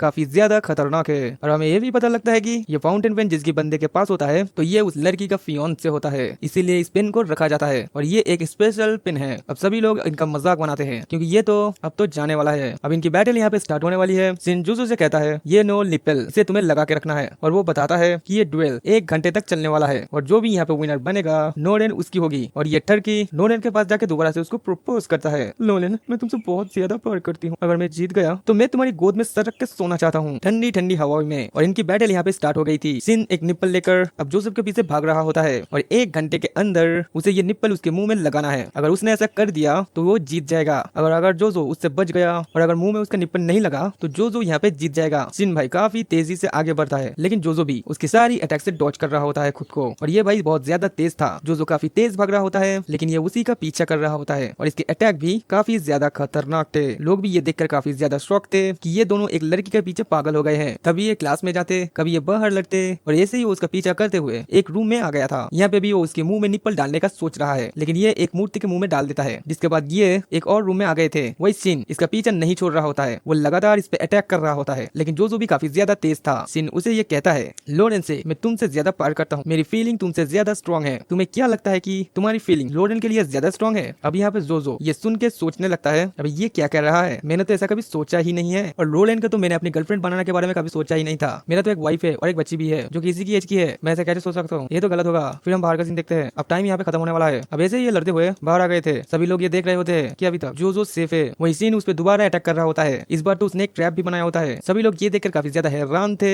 कि जो इस बार फंसने वाला है। काफी सारे निप्पल उसकी तरफ आ रहे होते हैं। जो जंप लेकर उससे बचता है, लेकिन यहाँ पे एक ट्रैप भी था जिसमें सिन उसे फंसा लेता है। उसके हाथ यहाँ पे बच गए थे और एक निप्पल उसकी तोड़ तेजी से आ रहे होते हैं। लेकिन तभी अचानक यहाँ पे एक थ्रेड बीच में आ जाती है जिसकी मदद से ये निप्पल यहीं पे रुक जाती है और टाइम भी यहाँ पे एंड हो जाता है। यानी कि जोजो इस चैलेंज को जीत गया है। और फिर सिन को यहाँ पे समझ आता है कि आखिरकार हुआ क्या था। जब जोजो ने जंप ली थी तो उसने एक थ्रेड पीछे फेंक दिया था जिसकी मदद से ये निप्पल यहाँ पे रुक गया और वो इस चैलेंज को जीत गया। ये देखकर सभी लोग काफी ज्यादा खुश होते हैं और वही सिन यहाँ पे रो रहा होता है कि उसने अपने प्यार को खो दिया। जोजो उससे ये कहता है, मुझे पता नहीं तुम्हारी फीलिंग मुझसे स्ट्रांग है या कम है, लेकिन मुझे इतना क्लियर तो हो गया है कि मेरे अंदर नोरेन के लिए कुछ तो फीलिंग है जो कि अभी अभी मुझे पता लगा है। और वो सोचता है कि ये फीलिंग कुछ ऐसी नहीं है कि वो उससे प्यार करता है। ये फीलिंग कुछ ऐसी है कि वो उसे प्रोटेक्ट करना चाहता है ताकि उसके सामने कोई दिक्कत ना आए। जो कुछ भी वो अपनी वाइफ के लिए नहीं कर पाया वो सारा कुछ उसने आज इसके लिए किया। और अगले सीन में हम देखते हैं कि ये फुद्दू इनके क्लब में भी पहुंच गया है और ये नोलेन का भी पीछा नहीं छोड़ रहा है। फिर हम अभी एक लड़की को देखते हैं जो कि एक बेसबॉल प्लेयर है और इसे देखने के लिए काफी सारे लोग आए होते हैं। और जब ये बॉल को थ्रो करता है तो कैच करने वालों को इतना फोर्स लगता है कि वो सीधा नीचे गिर जाता है। और इसकी काबिलियत देख के सभी लोग काफी ज्यादा शौक होते हैं। ये काफी ज्यादा यूनिक है, इसकी काबिलियत काफी ज्यादा बढ़िया है और हो भी क्यों ना, ये यूनिकॉर्न ग्रुप में से एक है, यानी कि इलाइट यूनिकॉर्न ग्रुप। अब क्लास में टीचर ये बता रहे होते हैं कि अगले हफ्ते से इनके मिड टर्म एग्जाम होने वाले हैं। अब स्कूल खत्म होने के बाद ये सारे लोग जा रहे होते हैं जो एग्जाम देने के लिए काफी ज्यादा एक्साइटेड होते हैं। लेकिन बाद में वो यहाँ पे डरने लगता है क्योंकि वो पहली बार लाइफ में एग्जाम देने वाला है। उसे नहीं पता कि एग्जाम कैसे देते हैं। सिरासी उससे ये कहता है, अरे टेंशन मत लो दोस्त, तुमने अभी तक जो भी पढ़ा है बस उसे रिवाइज कर लेना, बस वही एग्जाम में आएगा और तुम्हें बस वही लिखना है। और जो उसे थैंक्स बोलता है, थैंक्स मास्टर, तुमने फिर से मेरी हेल्प करी। फिर अगले दिन लोरेन जब वो स्कूल में आती है वो काफी ज्यादा खुश लग रही होती है और इसका रीजन ये भी है कि सारे लोग एग्जाम की तैयारी में बिजी है तो कोई भी बीच में इसे प्रपोज नहीं करेगा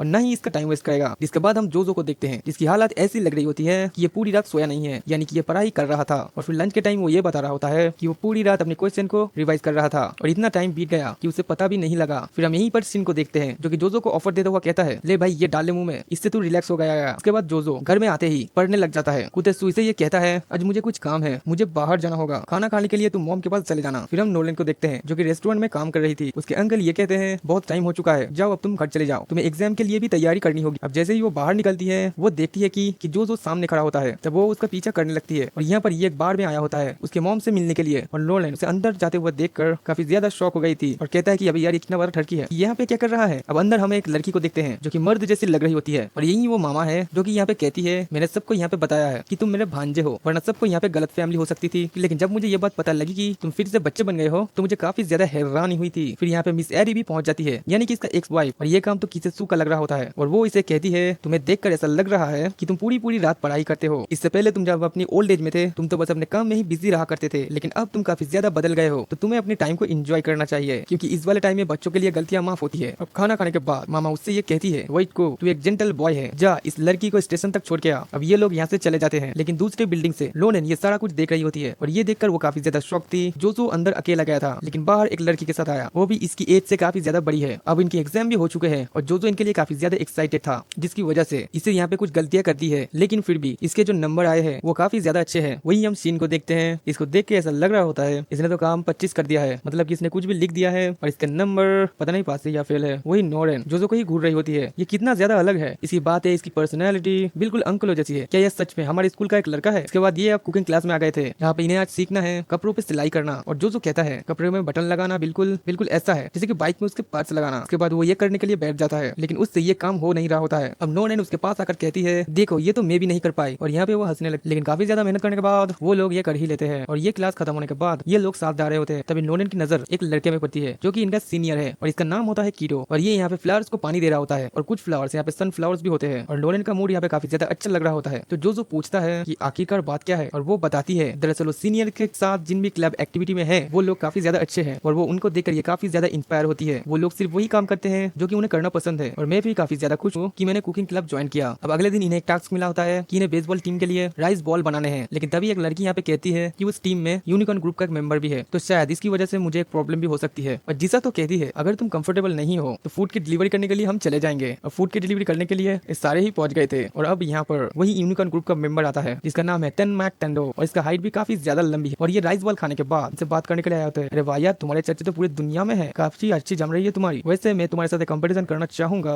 अगर मैं इसमें जीता मैं नोलन का बॉयफ्रेंड बनूंगा। बताओ क्या तुम ये शर्त मंजूर है? और नोलन इसे कहती है हम एक दूसरे को बिल्कुल भी नहीं जानते और जैसे तुम कह रहे हो ऐसा कुछ भी नहीं होने वाला। और वो कहता है देखो ऐसा बिल्कुल मत सोचना कि मैं तुम्हें पसंद करता हूँ इसीलिए मैं कंपटीशन कर रहा हूँ ताकि मैं तुम्हारा बॉयफ्रेंड बनूं। नहीं नहीं, बल्कि मैं तो ये कंपटीशन इसलिए करना चाहता हूँ क्योंकि मुझे स्पोर्ट्स काफी ज्यादा पसंद है और इसमें जीत के मैं तुम्हें अपने रास्ते से हटाना चाहता हूँ। और स्पोर्ट्स तो सभी को पसंद है और इसीलिए मैं स्पोर्ट्स की टॉप 3 फील्ड में अपने आप को चैंपियन बनाऊंगा ताकि लोग मुझे जाने और मुझे पसंद करे। जैसे कि बेसबॉल ये चैंपियन पिक्चर है और सॉकर में ये काफी बढ़िया स्ट्राइकर है और बास्केटबॉल में भी ये टॉप में आता है। एक यूनिकॉर्न, उसके पास फिजिकल एबिलिटी है, वो भी गॉड गिफ्टेड। ये सुनकर लोडेल भी काफी ज्यादा शौक हो गई थी और ये बंदा ना भाई काफी ज्यादा घमंडी है जो कि बाकी क्लास में छोटे मोटे बंदे हैं ये उन पे तो ध्यान भी नहीं देते और न ही उन पे सीरियस लेता है। और जो इसे ये कहता है ठीक है मैं तुम्हारे चैलेंज के लिए तैयार हूँ। और जो वो इसलिए ये करना चाहता है क्योंकि उसे किसी की बेइज्जती नहीं की बल्कि उसने पूरे क्लब की बेइज्जती है और इसे हरा के वो इसे मुंह तोड़ जवाब देना चाहता है। और तेनमा पूछता है चलो बताओ कि हम कॉम्पिटिशन किस में करें। एक काम करते हैं एक हफ्ते बाद मैं तुम्हें जिम में मिलूं, मैं अपने साथ एक बंदा लेकर आऊंगा, तुम चाहे तो अपने साथ जितने भी बंदे ला सकते हो क्योंकि हमें एक एक साथी की जरूरत पड़ने वाली है। वही टेनमा के और सिन का कोच उनसे माफी मांगते हैं और टेनमा की टीममेट ये कह रहे होते हैं तो अगर ये तुम्हारा टीममेट हो तो ये काफी अच्छा हीरो बन सकता है। और अगर ओपोनेंट फिर तो तुम्हारी गेम पक्की है। और चीज को ना काफी ज्यादा गुस्सा आ रहा होता है क्योंकि उस लड़के ने इनकी क्लब की बेइज्जती की है। वही नोलन को अब सौरे नवा रही होती है। उसे ऐसा लग रहा था कि तन्मा भी उसका बॉयफ्रेंड बनना चाहता है लेकिन इसके पीछे कुछ और ही रीजन है। उसे ऐसा लगता था कि इसी की वजह से सारी लड़ाइयाँ होती है। लेकिन भाई अब तो रीजन कुछ और ही है। अब ये लोग डिस्कस कर ही रहे होते हैं कि जुजू के साथ एक और बंदा कौन जाएगा। तभी शिनियामा यहाँ पे एंट्री मारता है। हे उसके लोलन की बेइज्जती की है, मैं उसके नहीं छोड़ूंगा, मैं तुम्हारे साथ चलूंगा। और लोलन कहती है अरे बस बस ये याद मत दिलाओ। तभी सेनपाई ये कहता है अगर तुम 2 से ज्यादा बंदों को साथ लेके जा सकते हो तो मैं भी तुम्हारे साथ चलूंगा। उसकी वजह से हमारे क्लब की बेइज्जती हुई है। और लोलन को भी काफी कुछ सुनना पड़ता है। अरे बस बस यार बस करो, इतनी ज्यादा याद मत दिलाओ। वही लोलन भी अब तैयार हो गई थी और वो कहती है कि चाहे कुछ भी हो जाए तुम्हें उसका मुकाबला करना ही होगा क्योंकि उसने हमारे क्लब की काफी ज्यादा बेइज्जती की है। अब ये तीनों लोग उसका मुकाबला करने के लिए तैयार हो गए थे। अब रात के टाइम हम तेनमा को देखते हैं जो कि अपने एक साथी के साथ सॉकर खेल रहा होता है और ये वही बंदा है जिसे ये अपने साथ लाने वाला है। और ये कहता है तुम्हें इस तरह उन दोनों को चैलेंज करने की जरूरत नहीं थी। इसमें तेनमा कहता है हाँ मैं उन्हें इग्नोर कर सकता था लेकिन मैं ऐसा किया क्यों नहीं। एक्चुअली भाई तेनमा ने उस दिन शिन और जुजू की फाइट देख ली थी और तब से ही जब से इसने जुजू को देखा इसका दिल उसे कुचलने को किया क्योंकि ये किसी को भी अपने से ऊपर नहीं देख सकता। अब इनकी प्रैक्टिस के बीच में ये बंदा जोर से बॉल को मार देता है लेकिन इतना फोर्स होने के बावजूद भी तेनमा उस बॉल को काफी आसानी से रोक लेता है। और अब कॉम्पिटिशन वाला दिन आ चुका है। अब ये कॉम्पिटिशन 3 वर्सेस 2 होने वाला है। और भाई ये लोग तो इन दो लोगों के सामने काफी ज्यादा बच्चे लग रहे होते हैं, मतलब कि इनकी हाइट तो चेक करो। अब जो तेनमा से ये कहता है अगर तुम इस चैलेंज को जीते तो लोन तुम्हारी गर्लफ्रेंड बन सकती है। लेकिन मैं एक चीज क्लियर कर दूं, लेकिन हम अगर इस चैलेंज को जीते तो तुम्हें हमारी सभी लड़कियों से माफी मांगनी होगी। और तेनमा कहता है हाँ ठीक है लेकिन माफी तो मैं तभी मांगूंगा जब मैं हारूंगा और मैं कभी नहीं हारता। अब इनका मैच यहाँ पे स्टार्ट हो गया था। मैच स्टार्ट होते ही ये बॉल जुजू के पास होती है लेकिन तभी तेनमा आकर उससे वो ले लेती है और एक जोरदार किक मारता है लेकिन ये बॉल जाकर सीधा नेट से टकराती है और ये नेट यहाँ पे गिर जाता है लेकिन इसका फोर्स काफी ज्यादा था। और अब ये बॉल जुजू के पास होती है। जुजू यहाँ पे इस बॉल को इतनी जोर से किक मारता है कि तेनमा भी इस बॉल को रोक नहीं पाती क्योंकि इसका फोर्स काफी ज्यादा होता है और इस तरह अपनी टीम का पहला गोल हो जाता है। तेनमा का साथी ये देख के काफी ज्यादा शौक था कि तेनमा ने कल इसकी बॉल को काफी आसानी से रोक लिया था लेकिन आज इस बच्चे की बॉल को वो रोक भी नहीं पाता। जुजू कहता है मुझे ये सब करने का काफी साल एक्सपीरियंस है, तुम मुझे इसमें हरा नहीं सकते। जुजू को ऐसा खेलता हुआ देखकर सभी लड़कियां उसकी तारीफ करने लगती है। फिर हम सीन को देखते हैं, इसका निप्पल भाई कहीं गिर चुका है और वो पूरी तरीके से हिलने लगती है। ये देखकर लड़कियां उसकी बेइज्जती करने लगती है लेकिन इसके बिना तो ये कुछ कर ही नहीं सकता। तभी लड़कियों को ये पता लगता है इसके पास एक और निप्पल है जो कि इसने बैग में रखा हुआ है। लेने के लिए लड़कियां दौड़ती है और आते हुए उन्हें ये पता लगता है कि आखिरकार क्यों हर टाइम ये अपने मुंह में निप्पल लगा के रखता है, क्योंकि बचपन में उसकी माँ ने एक बड़े ही प्यारी मुस्कुराहट के साथ उसे ये निप्पल दिया होता है क्योंकि बच्चे को ऐसे लगाते हैं और तभी से ये बंदा उसे जगा के लगता है। जब तक ये लड़कियां वहाँ पे पहुंचती है वो देखती है सिन की हालत काफी ज्यादा खराब हो चुकी है क्योंकि भाई वो बार बार बॉल को रोकने के लिए सारे हमले अपने ऊपर ले रहा होता है। अब वो लड़कियां ये निप्पल लोलन को देखकर कहती है जाओ जाकर जल्दी से उसे सिन को दे दो वरना वो मारा जाएगा। और लोलन भी उसे सिन की तरफ फेंक देती है और अगले ही पल तेनमा ने जो बॉल की होती है सिन काफी आसानी से उस बॉल को रोक लेते हैं और गोल गोल घूम रहे होते हैं जैसे वो ये बच्चों का काम हो। और फिर से अब ये फॉर्म में आ चुका है जिसके बाद जो बॉल लेके जा रहा होता है तेनमा उसे छीनने की ट्राई करता है और वो उसे छीन भी लेता है लेकिन जो आगे आकर उससे वो बॉल छीनने लगता है और वो छीन के उसे करता है लेकिन ये लाइन के बाहर चली गई थी तो इससे किसी का भी गोल नहीं होता। अब जो ये कह रहा होता है बड़े दिन बाद मुझे स्पोर्ट्स खेल के मजा आ रहा होता है लेकिन मुझे नहीं लगता कि मैं अच्छा परफॉर्म कर रहा हूँ, लेकिन कुछ भी हो जाए मैं उन्हें वहाँ पे जीतने नहीं दूंगा।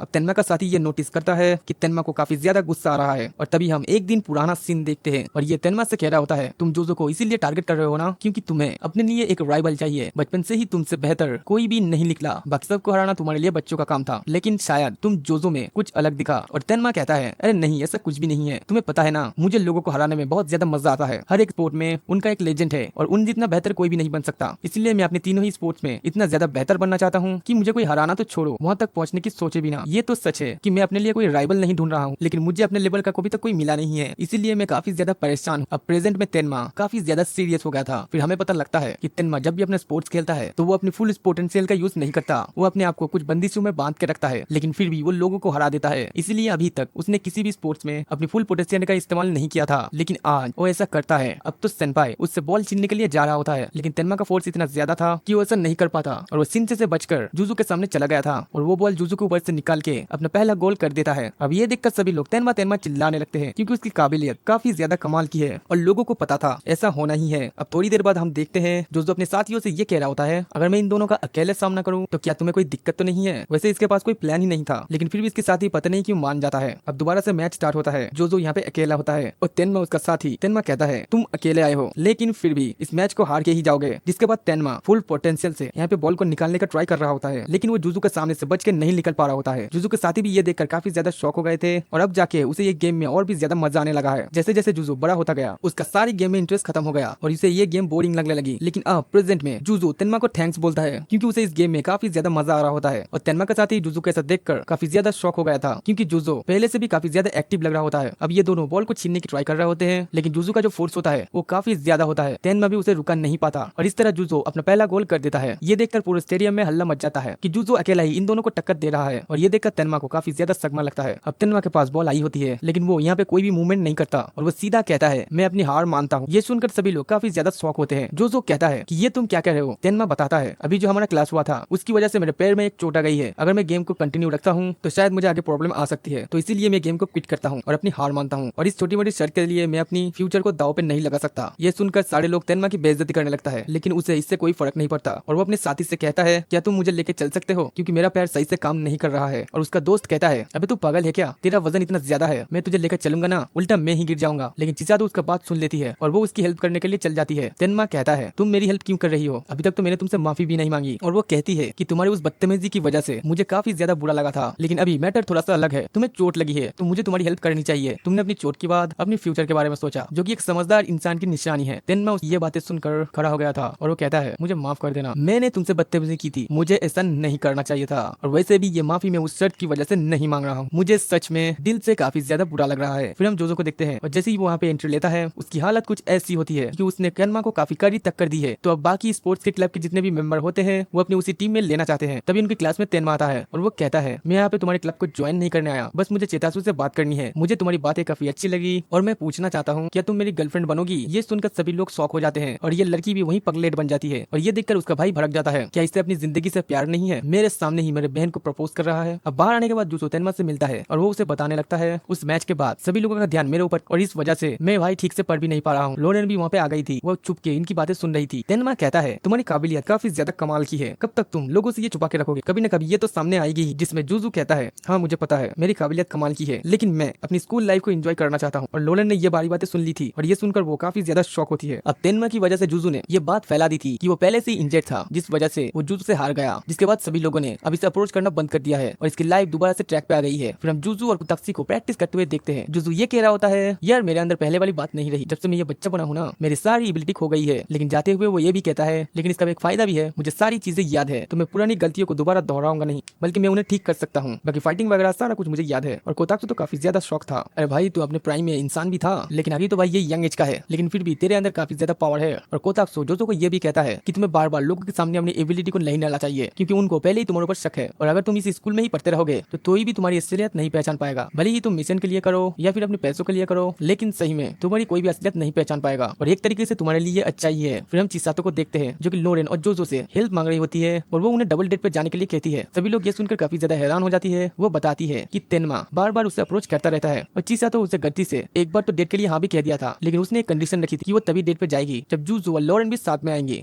लेकिन ये लोग तो इन्हें साफ मना कर देता है। लेकिन चिसातो भाई रोमांस के मामले में बिल्कुल बेकार है। वो कहती है बस एक बार हेल्प कर दो यार, बाद में मैं तुम्हारी हेल्प नहीं लूंगी। इसे ऐसा लगा था कि एक डेट पे जाके सारा कुछ फिक्स हो जाएगा, लेकिन इसकी दोस्त साफ मना कर देती है। अब डबल डेट वाला दिन आ गया था जहाँ पे सबसे पहले लोरेन आई होती है, उसके बाद चिसातो और फिर यहाँ पे तेनमा आ गया था जो कि जिम के भाई कपड़े पहन के आ गया था। चिसातो को ये थोड़ा सा अजीब लगता है, लेकिन तेनमा काफी ज्यादा सीधा है, उसे ये चीज भी समझ नहीं आती कि ये इतनी अजीब क्यों है। अब जोजो भी यहाँ पे पहुंच गया था जो कि सबसे अलग लग रहा होता है। लड़कियां भी इसे देखकर काफी ज्यादा शॉक हो गई थी, अबे यार ये क्या बन के आया है, और उसे देखकर ऐसा लग रहा होता है कि वो इस जनरेशन का है ही नहीं। और फिर हमें पास्ट का सीन दिखाया जाता है और कोताक्सू ने उसे पूछा होता है कि तुम यहाँ पे क्या पहन के जाओगे। करोगे? और जोजो कहता है कि मैं तो कुछ नॉर्मल का प्लान से चला जाऊंगा। कोतात्सु ये सुन के शॉक हो गया था क्योंकि इसका नॉर्मल बुरा जैसा होने वाला है। अब चिज़ातो ये सोच रही होती है इनका पूरा ही ग्रुप कितना ज्यादा वेट लग रहा है। एक बंदा जो कि स्पोर्ट्स के कपड़े पहन के आया है, दूसरा एक बुड्ढो की तरह बन के आया है, और एक लड़की जो कि काफी ज्यादा रिच है, और एक बिल्कुल ही नॉर्मल। अब ये लोग टाउन में घूम रहे होते हैं, तभी जो जोजो होता है उसका पैर यहाँ पे फिसल जाता है और वो एकदम से कहता है अबे यार यहाँ पे तो कुछ और जगह हुआ करती थी। और उसने ये चीज इतना वियर्ड तरीके से बोली होती है जैसे कि कोई व्यूअर बोलते हैं, और फिर वो कहता है कि यहाँ पे वो सारा कुछ वेस्ट अप कर दिया है। और नोलन ने ये चीज नोटिस कर ली थी कि ये काफी ज्यादा वियर्ड एक्टिंग कर रहा है। अब जोजो को भी समझ आ गया था कि अगर वो ऐसा ही करता रहेगा तो वो पकड़ा जाएगा, तो वो यहाँ पे बहाने बनाने लगता है कि उसने ये सारा कुछ ऑनलाइन बुक में पढ़ा था। अब ऐसे ही आगे चलते हुए ये लोग खाने की बात कर रहे थे कि क्या खाना चाहिए। नोलन कहती है यहाँ पे पास में ही एक रामेन शॉप है, हमें वहाँ पे चलना चाहिए, लेकिन तेनमा इस चीज के लिए मना कर देता है क्योंकि वो स्पोर्ट्स खेलता है, उसे हेल्दी चीजें खानी होती है, तो आज वो चीट मील तो नहीं खा सकता क्योंकि वो अपनी ट्रेनिंग काफी खतरनाक तरीके से करता है। तभी जोजो उनसे कहता है चलो पास में ही एक कॉफी शॉप है, ये हमारे लिए बढ़िया रहेगा। और ये चीज उसने बूढ़ों की तरह बोली होती है। जिसके बाद ये लोग शॉपिंग पे जाते हैं, घूमने जाते हैं, खाते पीते हैं और फिर मूवी भी देखते हैं। नोलन एक चीज को नोटिस करती है कि जो जोजो है वो दिखने में तो एक लड़का है, लेकिन उसकी आदत तो जो है वो एक बिल्कुल बूढ़े आदमी जैसी है। और तभी यहाँ पे सबसे शॉकिंग चीज होती है, जोजो फिर से अपने असली रूप में आ गया था। वो ये देख के काफी ज्यादा शॉक होता है और सीधा बाथरूम की तरफ भागने लगता है। और वॉशरूम में आने के बाद उसे समझ नहीं आ रहा था कि वो क्या कर रहा है, मतलब कि एक छोटी लड़की को डेट कर रहा है, वो भी डबल डेट। तभी तेनमा उसे ढूंढते ही यहाँ पे आ गया था और ये घबरा कर सीधा बाथरूम के अंदर घुस जाता है और कोतात्सु से कांटेक्ट करके कहता है कि अबे यार मैं यहाँ पे फंस चुका हूँ, किसी भी तरह से मुझे यहाँ से निकाल। कोतात्सु उसे बताता है तुम्हारी बैग में एक वॉइस चेंजर डिवाइस है, तुम्हें वो यूज करना चाहिए। फिर वो स्टिकर निकाल के अपने गले पे लगाता है और वो इन लोगों से कहता है देखो मेरा पेट काफी ज्यादा खराब है, मैं तुम्हारे साथ नहीं आ पाऊंगा, अच्छा होगा तुम लोग घर चले जाओ, मैं बाद में आ जाऊंगा। अभी तक सारा कुछ नॉर्मल लग रहा था, तभी बाहर चिज़ातो काफी जोर से चिल्लाती है क्योंकि इस बार नोलन को फिर से किडनैप कर लिया था। अब जोजो भागता हुआ यहाँ से जाता है, वो तेनमा से कहता है तुम चिज़ातो को कस के पकड़ लो। अब बाहर जाने के बाद वो देखता है कि दो बंदे नोलन को किपटाप करके यहाँ से ले जा रहे थे। तभी वो बंदे की बाइक छीनकर यहाँ से उनका पीछा करने लगता है, लेकिन अचानक से ही वो ट्रैफिक में फंस गया था। तभी कोतात्सु को कुछ अजीब सा फील होता है और ये सुनकर जोजो भी काफी ज्यादा घबरा गया था। इधर तेनमा चिज़ातो से ये कह रहा होता है जोजो यहाँ से जा चुका है तो क्या हमें भी यहाँ से चलना चाहिए। वो चिल्लाते हुए कहती है नहीं ऐसा नहीं कर सकते, हम हमें उसकी हेल्प करनी चाहिए, अगर तुम ऐसे ही करते रहोगे तो मैं तुम्हें कभी भी पसंद नहीं करूंगी। और तेनमा यहाँ पे बताता है दरअसल उन्हें इन चीजों के बारे में नहीं पता कि कैसे किसी की हेल्प करनी चाहिए, कैसे उसके बारे में अच्छा सोचना चाहिए, और क्या तुम मुझे ये सिखा सकती हो कि ये कैसे किया जाता है। मतलब वो ये चीज एक्सेप्ट कर रहा था, उसे किसी की केयर करना नहीं आता, न किसी का ध्यान रखना नहीं आता, और वो इससे हेल्प मांग रहा होता है ये सारा कुछ सीखने के लिए। चिज़ातो कहती है कि वो भी साथ चलेगी, लेकिन तेनमा उसे मना कर देता है क्योंकि वो काफी ज्यादा स्लो रहेगी और इसके रास्ते में आएगी। दूसरी तरफ हम जोजो को देखते हैं जो कि अब दोबारा से एक बच्चा बन चुका है और तेनमा उसका पीछा करते हुए यहाँ पे आ गया था। जोजो पूछता है कि तुम इतनी जल्दी यहाँ पे कैसे आए, क्योंकि मैं काफी तेज दौड़ रहा था, अभी इन लोगों ने किडनैपर्स को ढूंढ लिया था। जैसे ही जोजो उनके सिंबल को देखता है वो काफी ज्यादा गुस्से में आ जाता है और कोतात्सु ने ये बताने लगता है कि ये जो किडनैपर्स है वो जॉर्डन से है, जो कि नंबर 1 असैसिन ऑर्गेनाइजेशन है, जो कि जोजो के ऑर्गेनाइजेशन से भी काफी ज्यादा बड़ा है। वो भी हर एक चीज में ज्यादा पावर, ज्यादा पैसा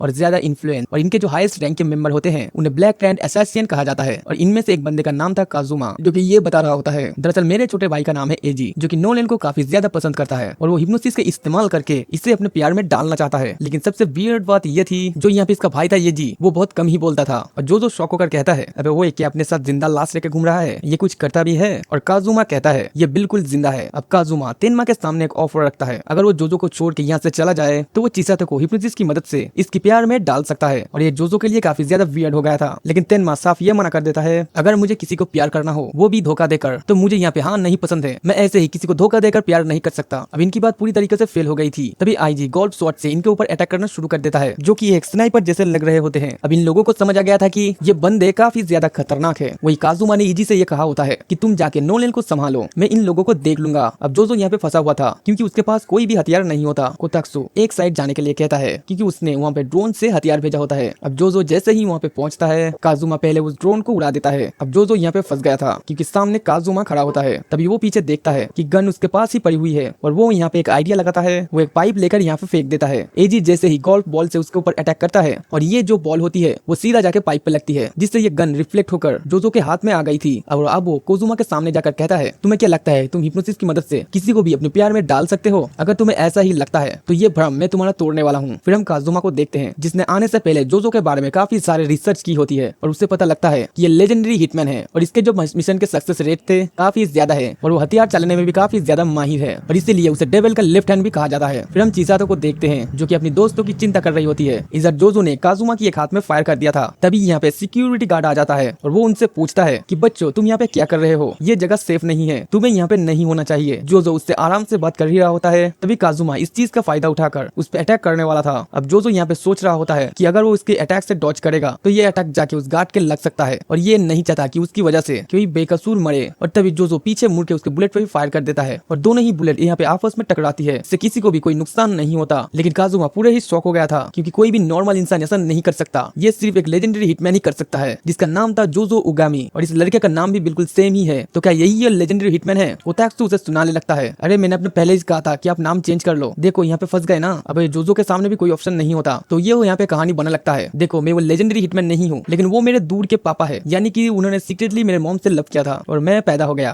और वो ये भी कहता है कि उसके डैड ने उसकी मॉम को धोखा दिया था और इसलिए मैं अपने डैड से बदला लेने के लिए इतनी ज्यादा ट्रेनिंग करता हूँ ताकि वो उनसे भी ज्यादा ताकतवर बन सके। और कोताक्सु ये सोच रहा होता है, अबे सर जी ये क्या कहानी सुना रहे हो, ऐसी कहानी तो काफी ज्यादा कॉमन होती है, ये आप पे बिल्कुल भी भरोसा नहीं करेगा। लेकिन ट्विस्ट यहाँ पे ये होता है कि काजुमा उसकी बात को मान लेता है, हाँ यार बिल्कुल सही कहा, हमारी अंडरवर्ल्ड के लोगों में यही प्रॉब्लम होती है, सबके साथ कुछ न कुछ बुरा हुआ होता है, मेरी कहानी भी बिल्कुल ऐसे ही है। और काजुमा भी शौक था और वो बताता है कि पहले उसकी लाइफ बिल्कुल सही थी, उसे मैजिक करना काफी ज्यादा पसंद था और उसका भाई स्पोर्ट्स में काफी ज्यादा अच्छा था, लेकिन एक इंसिडेंट में इनकी पूरी लाइफ ही चेंज हो गई। और वो जोजो से कहता है, देखो मुझे तुम्हारे लिए बुरा लग रहा है, लेकिन मैं तुम्हारे लिए यही कहूंगा कि मेरा भाई मेरे लिए काफी ज्यादा इंपॉर्टेंट है, तो तुम नोलन को छोड़ दो ताकि मेरा भाई उसे अपना बना सके। और एक बार ऐसा हो गया तो उसके पास जो भी सीक्रेट मेडिसिन है तो उसकी मदद से मैं अपने भाई को ठीक करूंगा। और जोजो यहाँ पे कहता है, अबे तेरे दिमाग में भी ढीला है क्या, उसका पेज वेज हिला हुआ है क्या? और काजुमा अपने लाइटर निकाल के उस गार्ड पे अपने मैजिक का इस्तेमाल करता है और उसे हिप्नोटाइज कर देता है। अब वो जोजो पे अटैक करने लगता है, लेकिन जोजो वहाँ पे एक ही अटैक में उसे बेहोश कर देता है। अब काजुमा ये रिवील करता है कि मुझे पता था कि ऐसा कुछ होने वाला है, इसलिए मेरे पास प्लान बी पहले से ही तैयार था। उसने काफी पहले से ही इसकी तैयारी करती है, उसने काफी सारे सिविलियंस को हिप्नोटाइज कर चुका था। जैसे ही आसपास के लोगों को कॉल आती है वो सारे हिप्नोटाइज हो गए थे। अब जोजो तेनमा को कॉल लगाता है और उसे कहता है कि आसपास के सभी लोग हिप्नोटाइज हो चुके हैं, तो तुम्हें उन लोगों से दूर रहना होगा। लेकिन तेनमा इस चीज को अपने लिए अपॉर्चुनिटी समझ रहा था ताकि वो अपने आप को स्ट्रॉन्ग दिखा सके। और अभी तक ये जो भी सीख रहा था उससे ये तो साबित नहीं होता था कि वो काफी ज्यादा स्ट्रॉन्ग है, लेकिन आज ये चीज करके ये साबित कर सकता है कि ये काफी ज्यादा स्ट्रॉन्ग है, इसीलिए जाके एजी को चैलेंज कर देता है। अब ये दोनों एक दूसरे के सामने आ गए थे, जिसके बाद ये एक दूसरे पे अटैक करने लगते हैं और इससे यहाँ पे काफी बड़े बड़े धमाके हो रहे थे। फिर हम जोजो को देखते हैं जो कि लोगों से बच के यहाँ से भाग रहा होता है। अब वो फाइनली बाहर आ गया था, सामने कुछ फायर फाइटर्स होते हैं, उसे लगता है कि ये नॉर्मल होंगे, लेकिन वो भी उस पे अटैक करने लगता है, जिसके बाद जोजो इनसे बचने लगता है और किसी तरीके से वो इनसे पाइप ले लेता है और पानी से इन लोगों के ऊपर अटैक करता है, जिससे ये सारे लोग बेहोश हो गए थे। तभी अचानक पीछे से किसी की आवाज आती है और वो अपनी गन उसके ऊपर पॉइंट कर देता है, लेकिन ये चीज तो होती है, वो इसके हाथ में गन देख के काफी ज्यादा डर गई थी। ये उसे समझाने लगता है कि ये कोई रियल गन नहीं है, बल्कि ये तो नकली है। अब उसने यहाँ पे लाइटर को बंद किया होता है और जोजो इस चीज को सुन लेता है और ये समझ जाता है कि ये चीसा तो नहीं बल्कि काजुमा है। लेकिन अब वो हिप्नोटाइज हो चुका था, वो अपनी गन इसके सामने तांग देता है, लेकिन वो चाहकर भी इसके पे शूट नहीं कर पाता है क्योंकि अब वो इसके वश में है। और कोताक्सु ये देख के काफी ज्यादा शॉक हो गया था, वो ये सोच रहा होता है कि इतना ज्यादा खतरनाक हिटमैन इस ट्रिक में कैसे फंस सकता है। जब वो विलेन से फाइट किया करते थे तब वो काफी ज्यादा स्ट्रॉन्ग थे, लेकिन शायद वो अब एक बच्चे बन चुके हैं तो उनमें काफी सारे वीकनेस आ गई है। पहले तो उनका दोस्त जो वो चाहकर भी उन्हें हार्म नहीं कर सकते थे, और दूसरा पब्लिक जो कि इनके सामने ही है। अब जोजो हवा में कुछ फायर करता है, काजुमा को समझ नहीं आता कि ये क्या करना चाहता है, जिसके बाद वो उसके साइड में फायर करता है, इससे काजुमा का ध्यान भटकता है और जोजो यहाँ से भागकर कहीं छुप जाता है। अब काजुमा एक बंदे को पकड़ के लाता है और उससे यहाँ पे वो मारने वाला होता है, वो भी उसी के हाथों। और जोजो से ये कहता है, अगर तुम्हें यही खेल खेलना है तो देखो कैसे अभी एक मासूम इंसान तुम्हारी आंखों के सामने मारा जाएगा। अब जोजो सामने आ गया था, अब उसने उनके गन भी फेंक दी थी। वो उसे कहता है कि तुम इस बंदे को छोड़ दो, ये बेकसूर है। काजुमा कहता है तो ठीक है, अब मैं तुम्हें मारूंगा, तुम बताओ कि तुम्हारी आखिरी इच्छा क्या है। जोजो कहता है, बस मैं ये चाहता हूँ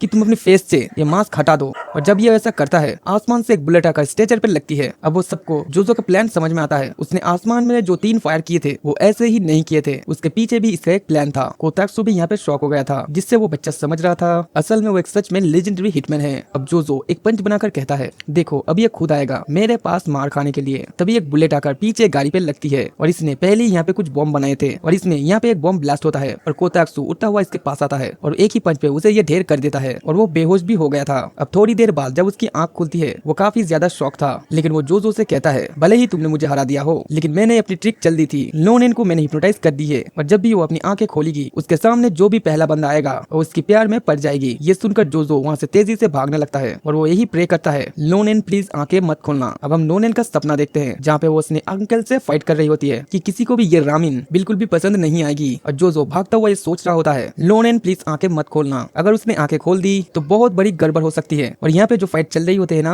वैसे ही धमाके लोरेन के सपने में हो रहे थे। तेनमा और इजी की फाइट भी काफी ज्यादा चल रही होती है। इसके बाद ये लोग एक छोटा सा ब्रेक लेते हैं और ये एक दूसरे की तारीफ भी करते हैं कि ये काफी अच्छा खेल रहे हैं। और तेनमा कहता है तो फिर हम लड़ क्यों रहे हैं, हम बैठ के वर्क कर लेते हैं। लेकिन इची बताता है कि वो एक मिशन पे है, उसे तो ऐसा करना ही पड़ेगा। जो भी यहाँ पे आ गया था वो तेनमा से कहता है कि तुम्हारी फाइट अभी तक एंड नहीं हुई, जिसमें तेनमा कहता है हाँ यहाँ तो चल रही है, क्या तुम्हारा काम खत्म हुआ। और जो गलती से ये कह देता है कि हाँ उसने उस बंदे को खत्म कर दिया है। इजी को ये सुनकर काफी ज्यादा गुस्सा होता है और वो उन लोगों के पीछे हाथ धो के घर जाता है। और तेनमा उसे ये सुना रहा होता है, अबे यार तूने ये क्या कह दिया, वो तो पगला गया है। अबे मैंने तो बस यही बोला कि मैंने उसे निपटा दिया है, यानी कि वो बेहोश पड़ा है। और तेनमा कहता है ये चीज मुझे पता है, तुम्हें पता है, लेकिन इसको कौन बताएगा। अब इन लोगों ने एक प्लान बनाया था। जो उसका ध्यान अपनी तरफ करता है, वहीं तेनमा अपना एक किलर मूव यानी कि किलर किक का यूज करने वाला था। और इसकी किक के बारे में इसने अपने दोस्तों को भी बताया होता है कि जब भी हम किसी बॉल को स्पिन करते हैं, अगर स्पिन करते करते हम उस पर किक कर दे तो इसका इम्पैक्ट काफी ज्यादा होता है। लेकिन उसको दोस्त को इस बात काफी ज्यादा अजीब लगता है। लेकिन तेनमा इसे ट्राई करता है। वो यहाँ पे बॉल को काफी तेजी से स्पिन करता है और फिर किक मारता है, जिसपे यहाँ पे दीवार के अंदर एक काफी बड़ा गड्ढा हो गया था। इसका दोस्त ये देखकर काफी ज्यादा शॉक होता है और पलक झपकते ही तेनमा ने ये किक कर दी थी। इजी ने भी इसे काउंटर करने के लिए गोल्फ बॉल वहाँ पे फेंकी होती है, लेकिन वो बॉल इस अटैक को नहीं रोक पाती और इजी को ये अटैक लग जाता है और अब वो बेहोश हो गया है। तेनमा जुजू से ये पूछता है आखिरकार ये लोग थे कौन और यहाँ पे क्या चल रहा है। और तभी लोनेन की आंख भी खुल जाती है और उसके सामने जूजो खड़ा होता है। पहले तो समझ में नहीं आता कि यहाँ पे क्या चल रहा है, लेकिन उसे जूजो काफी ज्यादा अच्छे लगता है और वो उसे हक भी कर लेती है। और कोताक्सो जूजो से पूछ रहा होता है अरे हुआ क्या है, तुम लोग एंजॉय करो ना। और जूजो कहता है अबे यार मैंने तुम्हें कितना बार बताया ये लड़की मेरी बेटी की बराबर की है, मैं ऐसा कैसे कर सकता हूँ। और वो इससे काफी ज्यादा परेशान हो गया था, तो वो उसे एक चौक मार के यहीं पे बेहोश कर देता है। तेनमा पूछता है तूने ये क्या किया। अरे टेंशन मत लो, इसके गाल पे मच्छर था। अब काजुमा भी यहाँ पे पहुंच जाता है। वो देखता है उसका भाई यहाँ पे हार चुका है, जिसके बाद ये इन लोगों से माफी मांगने लगता है। हमारे मिशन में एक रूल रहता है, अगर हम लोग हार जाते हैं तो हमें अपनी जान से हाथ धोना पड़ता है। देखो तुम मेरे साथ कुछ भी कर लेना, लेकिन प्लीज मेरे भाई को मत मारना। लेकिन इन दोनों का ऐसा कोई भी प्लान नहीं था। जो उससे कहता है देखो हम तुम्हें मारने नहीं वाले, लेकिन हाँ पहले हमें सेटलमेंट करनी होगी, उसके बाद तुम दोनों भाई यहाँ से आराम से जा सकते हो। जो देख रहा होता है कि यहाँ पे स्टेडियम में इन्होंने काफी ज्यादा दवाई मचा दी है। लेकिन तेनमा उसकी बात काटते हुए कहता है मुझे तुमसे ये एक चीज पता करनी है। तुम देखने में लोग मुझे गली के गुंडे लग रहे थे, जिसने पैसों के लिए सिर्फ लोनेन को किडनैप कर लिया होगा, लेकिन भाई तुमने जो यहाँ पे किया है ना, उससे देखकर मुझे लग रहा है तुम जरूर कोई ना कोई पहुंची हुई चीज हो। और जो हाँ मुझे लगता है कि तुम भी इसके बारे में काफी अच्छे से जानते होगे। अब जो को ऐसा लगता है कि वो यहाँ पे फंसने वाला है, क्योंकि वो उसके बारे में कुछ ज्यादा ही पूछ रहा है। तो वो काजुमा से कह के उसे हिप्नोटाइज करा देता है और ये सारा कुछ भूल जाएगा जो भी आज हुआ था। लेकिन भाई इसमें तो कोई असर ही नहीं पड़ता। ये 4-5 बार अपनी ट्रिक करता है, लेकिन तेनमा उसे ये कहता है अबे भाई तू ये क्या करना चाह रहा है, बार बार तुझे गला मत रखा, ठीक है। अब जोजो के पास यहाँ पे कोई भी रास्ता नहीं होता, तो उसे अपनी सच्चाई बतानी पड़ती है। दरअसल मैं एक हिटमैन हूँ। और तेनमा कहता है मुझे तो ऐसा लगता था ये चीजें सिर्फ कहानियों में होती है, लेकिन तुम्हारी नॉलेज और तुम्हारी स्किल देख के मुझे लगता है कि हाँ तुम एक हिटमैन हो सकते हो। जोजो कहता है ठीक है अब मेरी असलियत सामने आ गई है, तो मेरी स्कूल लाइफ भी अब बंद हो जाएगी। और तेनमा कहता है तुम्हें ऐसा लगता है कि तुम पर मुझे पता चल गया कि तुम हिटमैन हो तो तुम स्कूल नहीं आ सकते, मुझे इससे कोई भी फर्क नहीं पड़ता। तुम अपनी लाइफ सुधारना चाहती हो और तुम ये जरूर से करना चाहिए। और मुझे पता है कि तुम स्कूल लाइफ में काफी ज्यादा मजा आ रहा है, तो इससे कंटिन्यू रखो। और वैसे भी ये दोनों भाई भी अपनी मर्जी से हिटमैन नहीं बने होंगे, इनके सामने भी कोई मजबूरी होगी। और काजुमा भी ये सुनकर कहता है हाँ तुमने सही कहा, भले ही हम हिटमैन हैं, हमें भी अपनी जिंदगी जीने का पूरा पूरा हक है। अब यहाँ पे पुलिस की सायरन की आवाज आने लगती है। काजुमा इन लोगों को पीछे के रास्ते से निकलने के लिए कहता है और खुद वो पुलिस वालों को हिप्नोटाइज करके यहाँ से निकल जाता है। चिज़ातो भी यहाँ पे आ गई थी और ये सारे मिलकर काफी ज्यादा खुश होते हैं। फिर न्यूज में ये दिखाया जा रहा होता है कि स्टेडियम में काफी ज्यादा दवाई मची है और यहाँ पर पता नहीं किस चीज के धमाके हो रहे थे। और तेनमा को चिज़ातो ने कोई अजीब सी कहानी बताई होती है। जब ये नोनेन को बचाने के लिए गए थे तो वो गुंडे कुछ टाइम खेलने के लिए रुक गए थे और इन लोगों ने गाड़ी में से नोनेन को बचा लिया, लेकिन चिज़ातो इन लोगों की बातों पर यकीन नहीं कर रही थी। फिर हम जोजो को देखते हैं जो कि काफी ज्यादा अजीब सी हरकतें कर रहा होता है। इसकी दोस्त इससे पूछती है कि तुम ऐसी हरकतें क्यों कर रहे हो, और वो कहता है अरे यार मुझे स्कूल की काफी ज्यादा याद आ रही थी, मैंने पता नहीं ये छुट्टियां कैसे गुजारी। अब जो लॉकर रूम में आ गया था वो नोटिस करता है कि नोनेन उसे छुप के देख रही है, इसीलिए वो उसके बचने के लिए यहाँ से भाग जाता है। अब क्लास में जब अपने दोस्तों से बात कर रहा होता है तब नोनेन यहाँ पे एंट्री मार लेती है। वो उसे देखकर घबरा कर यहाँ से भाग जाता है। फिर हम कोताक्सो को देखते हैं जो कि जोजो की एक्स वाइफ के साथ बैठा होता है और वो उसे सारा कुछ एक्सप्लेन करता है कि जोजो की लाइफ में क्या क्या चल रहा है और अभी रिसेंटली उसने क्या किया। और उसकी आईवीएस सुनकर काफी ज्यादा हंस रही है। और कोताक्सो ये भी बताता है कि उस दिन थिएटर में क्या हुआ था और वो पूछती है कि जोजो ने उस टाइम कुछ खाया था। नहीं ऐसा तो कुछ नहीं खाया था जिससे उनका पेट खराब हो। वो कहती है कि तुम्हें चूजू से ये पता करना होगा कि उस दिन उसने क्या क्या खाया था। और क्या तुम्हें पता है कि मिस ओका जो वो चीज थी वो आर्टिफिशियली बनाई गई है। अगर हमें उसके बारे में पता करना है तो हमें उन लोगों को ढूंढना होगा जिन लोगों ने इसे बनाया है। अब जो कैंटीन में बैठ के आराम से खाना खा रहा होता है, लेकिन जैसे ही वो लोनेन को देखता है वो खाने को एकदम से ठूसने लगता है और खाकर वहाँ से निकल लेता है। अब रास्ते में जोजो को उसकी दोस्त फ्रेंड मिलती है। वो कहती है कि हमें तुमसे कुछ काम है और वो उसको वहीं पे पकड़ लेती है। और ये चीज करने के लिए उसे लोनेन ने कहा होता है और लोनेन सामने आ गई थी और वो उस पर काफी ज्यादा गुस्सा करती है। वो पूछती है कि उसे बार बार इग्नोर क्यों कर रहा है। जिसके बाद वो उससे प्रपोज भी करती है और बताती है कि वो उससे प्यार करती है। अब जोजो भी काफी ज्यादा शौक हो गया था और वो यहाँ से दुम दबा के भाग जाता है। अब लोनेन भी उसका पीछे कर रही होती है। जो उससे बचने के लिए क्लास से जंप लगा लगा देता है। फिर हम नोनेन को देखते हैं जो कि एक पैराशूट बना के वो भी जंप कर देता है। जो ये देखकर काफी ज्यादा शॉक होता है। अब नोनेन उसे ये कहती है अगर तुम्हें मुझसे बच के भागना है तो भागो, लेकिन अगर मैंने तुम्हें पकड़ लिया तो तुम्हें मेरे साथ बाहर पे खाने के लिए जाना होगा। अब सभी लोग इनको देख रहे होते हैं। वो सोच रहे थे कि इनके बीच में क्या चल रहा है, इसलिए जो उससे बात करने के लिए बाहर आ गया था। अब जो उससे ये बताता है वो इतने दिन से फेक डेटिंग कर रहे थे, लेकिन नोनेन उसे ये कह रही होती है कि वो उससे काफी ज्यादा प्यार करती है। जो को ऐसा लगता है कि काजुमा ने जिसे ये हिप्नोटाइज किया है वो काफी ज्यादा हो गया है, और वो उससे कहता है अरे यार मेरे दिल में तुम्हारे लिए कोई फीलिंग नहीं है, मैं तुमसे प्यार नहीं करता। और वो कहती है अगर तुम मुझसे प्यार नहीं करते तो मैं यहाँ से कूद के अपनी जान दे दूंगी। अब भाई वो कूदने वाली थी, जो उससे पकड़ लेता है और वो काफी ज्यादा रो रही होती है। और वो सोच रहा होता है अरे यार ये इसके साथ क्या हो गया,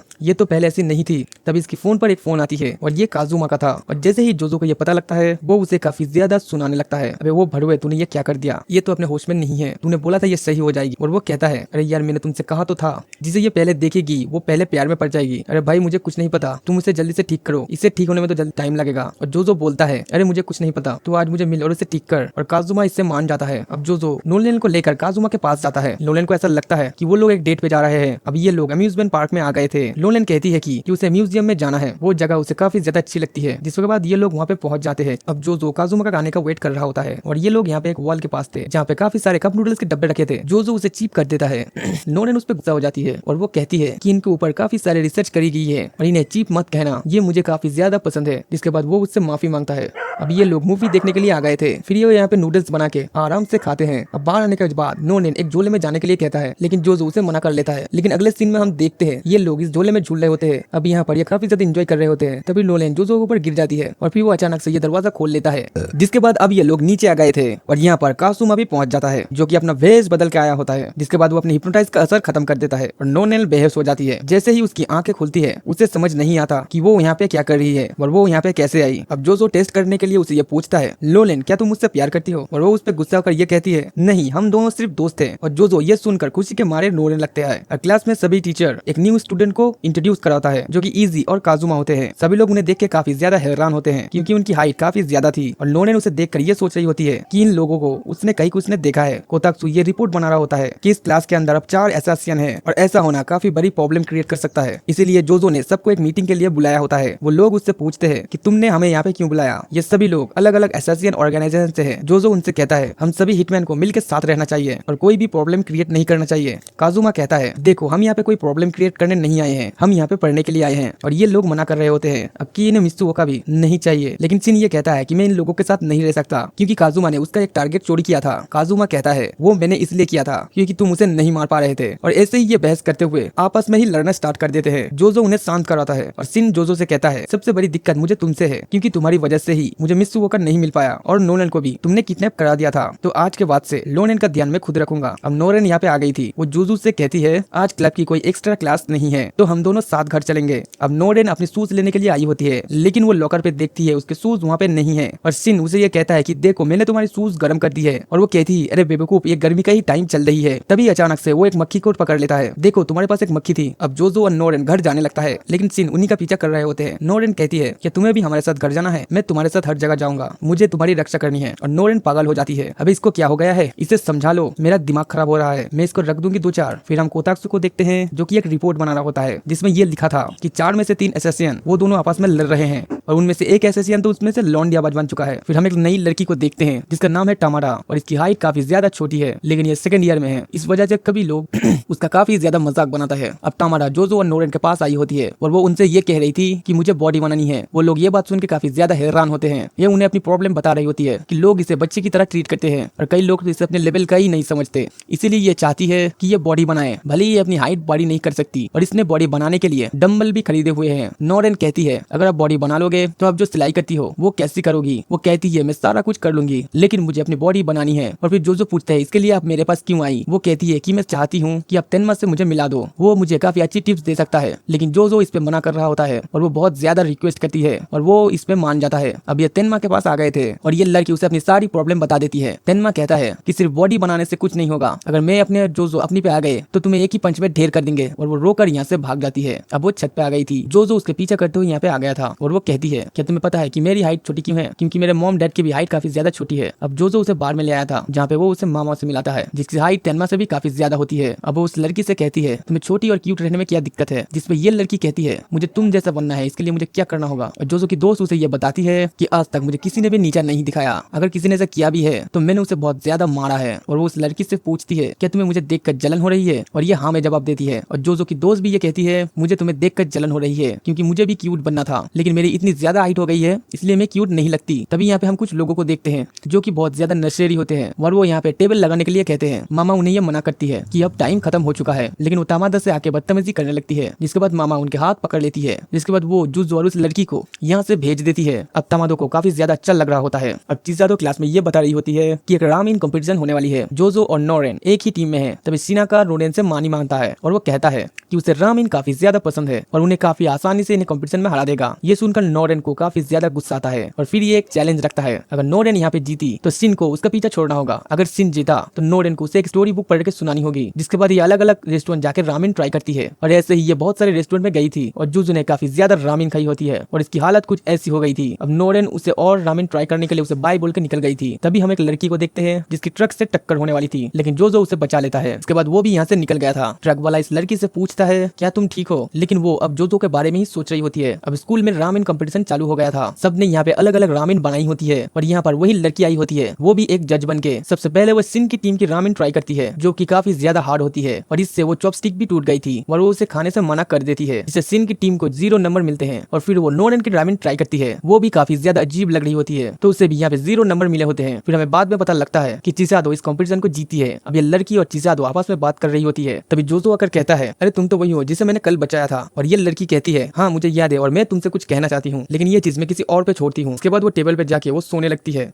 सभी लोग उसे देखकर हैरान हो रहे थे कि ये ऐसे क्यों सो रही है और अचानक से उसकी बॉडी बड़ी होने लगती है, उसका स्किन कलर भी यहाँ पे चेंज हो गया था और वो एक अलग ही लड़की बन गई थी। फिर हमें इस लड़की के बारे में बताया जाता है जिसे समुद्र से काफी ज्यादा लगाव है और ओशन के बारे में इसे काफी कुछ पता है और उसे ऐसी एक्टिविटीज करना भी काफी ज्यादा पसंद है। और ये भी एक यूनिकॉर्न है, इसे मर्बिड क्वीन के नाम से जाना जाता है और इसका नाम है माइन ओतिहिमी। और इस लड़की की 2 पर्सनैलिटी है, एक पहली वाली और एक ये, और ये वाली तो बहुत ज्यादा मुंहफट है जो लोगों के सामने ही सारा कुछ बोल देती है और ये नोरेन की रामेन की भी काफी ज्यादा बेइज्जती करती है और साथ ही साथ जोजो को भी इसे डुओ के लिए चैलेंज कर देती है। और यूनिकॉर्न ग्रुप के जितने भी एलाइट मेंबर है वो सारे नोरेन के पीछे पड़ी हुई है ताकि वो उसकी बॉयफ्रेंड बन सके, इसीलिए वो जुजो का साइड हटाना चाहती है। अगर वो साइड हट गया तो बॉयफ्रेंड की प्लेस यहाँ पे खाली हो जाएगी। नोरेन पूछती है लेकिन इससे तुम्हें क्या मिलेगा? वो कहती है कि मुझे एक चीज का पता करना है, जब जुजो और तेनमा का मैच हुआ था तब जुजो ने उसे काफी आसानी से हरा दिया था, लेकिन बाद में ये पता लगा कि तेनमा के पैर में चोट लगी थी। लेकिन ये बात मुझे बिल्कुल भी हजम नहीं हुई क्योंकि मैंने वो मैच देखा था और कल इसने मेरी दूसरी पर्सनैलिटी को भी बचाया था, इसलिए वो भी इसे काफी ज्यादा पसंद करती है और वो इसे प्रपोज कर रही होती है। सभी लोग ये देखकर काफी ज्यादा हैरान हो गए थे और जोजो कहता है देखो अगर नोरेन से मेरा ब्रेकअप भी हो गया तब भी मैं तुमसे प्रपोज नहीं करूंगा क्योंकि मुझे किसी को भी डेट नहीं करना। और वो ये बात सुनकर काफी ज्यादा एक्साइटेड हो जाती है कि जोजो ने उसे काफी स्टाइलिश तरीके से रिजेक्ट किया है। नोरेन उस पर चिल्लाने लगती है तुम्हें दिख नहीं रहा है कि ये मेरा बॉयफ्रेंड है? और वो कहती है तो क्या हुआ, मैं भी तुम्हें पसंद करती हूँ, लेकिन जीतता वही है जिसके अंदर काबिलियत होती है। और नोरेन उसे ये कहती है चलो एक डुएल करते हैं, अगर मैं जीती तो तुम जोजो से दूर रहोगी, और वो कहती है और अगर मैं जीती तो जोजो मेरा हो जाएगा। अब जोजो को समझ नहीं आ रहा था कि ये लड़कियां उसके लिए क्यों लड़ रही है और ये लड़की कहती है चलो कॉन्टेस्ट के रूल डिसाइड करते हैं। ये कॉन्टेस्ट होने वाला है सर्फिंग का, जिसमें हम तीनों सब पार्टिसिपेट करेंगे, लेकिन हार और जीत मेरे और नोरेन के बीच में डिसाइड होगी। फिर हमें पता लगता है नोरेन और जोजो ने पहले कभी भी सर्फिंग नहीं की, इसीलिए इसका दोस्त डिसाइड करते हैं कि उन्हें सीखने के लिए काफी कड़ी ट्रेनिंग करनी होगी और इसके लिए वो बीच पे जाने वाले हैं। अब जोजो घर पे बैठा हुआ ये सोच रहा होता है कि ये बार बार कहीं ना कहीं फंस जाता है। अब कोताक्सो भी यहाँ पे आ गया था और जोजो से ये कहता है अब पहले से काफी ज्यादा चेंज हो गए हो, पहले आप छोटी छोटी बातों पे गुस्सा किया करते थे लेकिन आप बहुत ज्यादा शांत हो। फिर जोजो कहता है कि मुझे ट्रेनिंग से जाने से पहले तुमसे एक बात करनी है कि मेरी पीडीएम होने वाली है और उसके लिए मुझे पेरेंट्स चाहिए। कोताक्सो कहता है आप टेंशन मत लीजिए, उसका इंतजाम हो जाएगा। फिर हम स्कूल का सीन देखते हैं जहाँ पे जोजो सिन से ये पूछता है तुम यहाँ पे क्या कर रहे हो, क्या तुम पीडीएम में जा रहे हो? वो कहता है नहीं, मैं यहाँ पे नोरेन का वेट कर रहा हूँ क्योंकि उसकी मॉम भी आ जाने वाली है, मैं उनके सामने एक अच्छा इंप्रेशन बनाने वाला हूँ। और जोजो कहता है तो क्या तू पागल हो गया है, वो कंपटीशन मैं जीता था, उसके हिसाब से मैं उसका फियांसे हूँ, तो ये काम तू क्यों कर रहा है? और यहाँ पे जोजो की कुछ दोस्त भी आ गई थी और वो एजी से बात कर रही होती है। एजी यहाँ पे स्केच बना के दिखा रहा होता है, इन्हें ये काफी ज्यादा पसंद आता है, लेकिन फिर वो काजुमा के साथ यहाँ से निकल जाता है। इनमें से एक लड़की को एजी काफी ज्यादा पसंद है। अब जोजो ये सोच रहा होता है कि कोदाक्सु क्या करने वाला है, वो कई इसकी एक्स वाइफ को इसकी मॉम बना के बना ले आए, लेकिन हम देखते हैं वो खुद ही उसकी मॉम बन के यहाँ पे आ गया था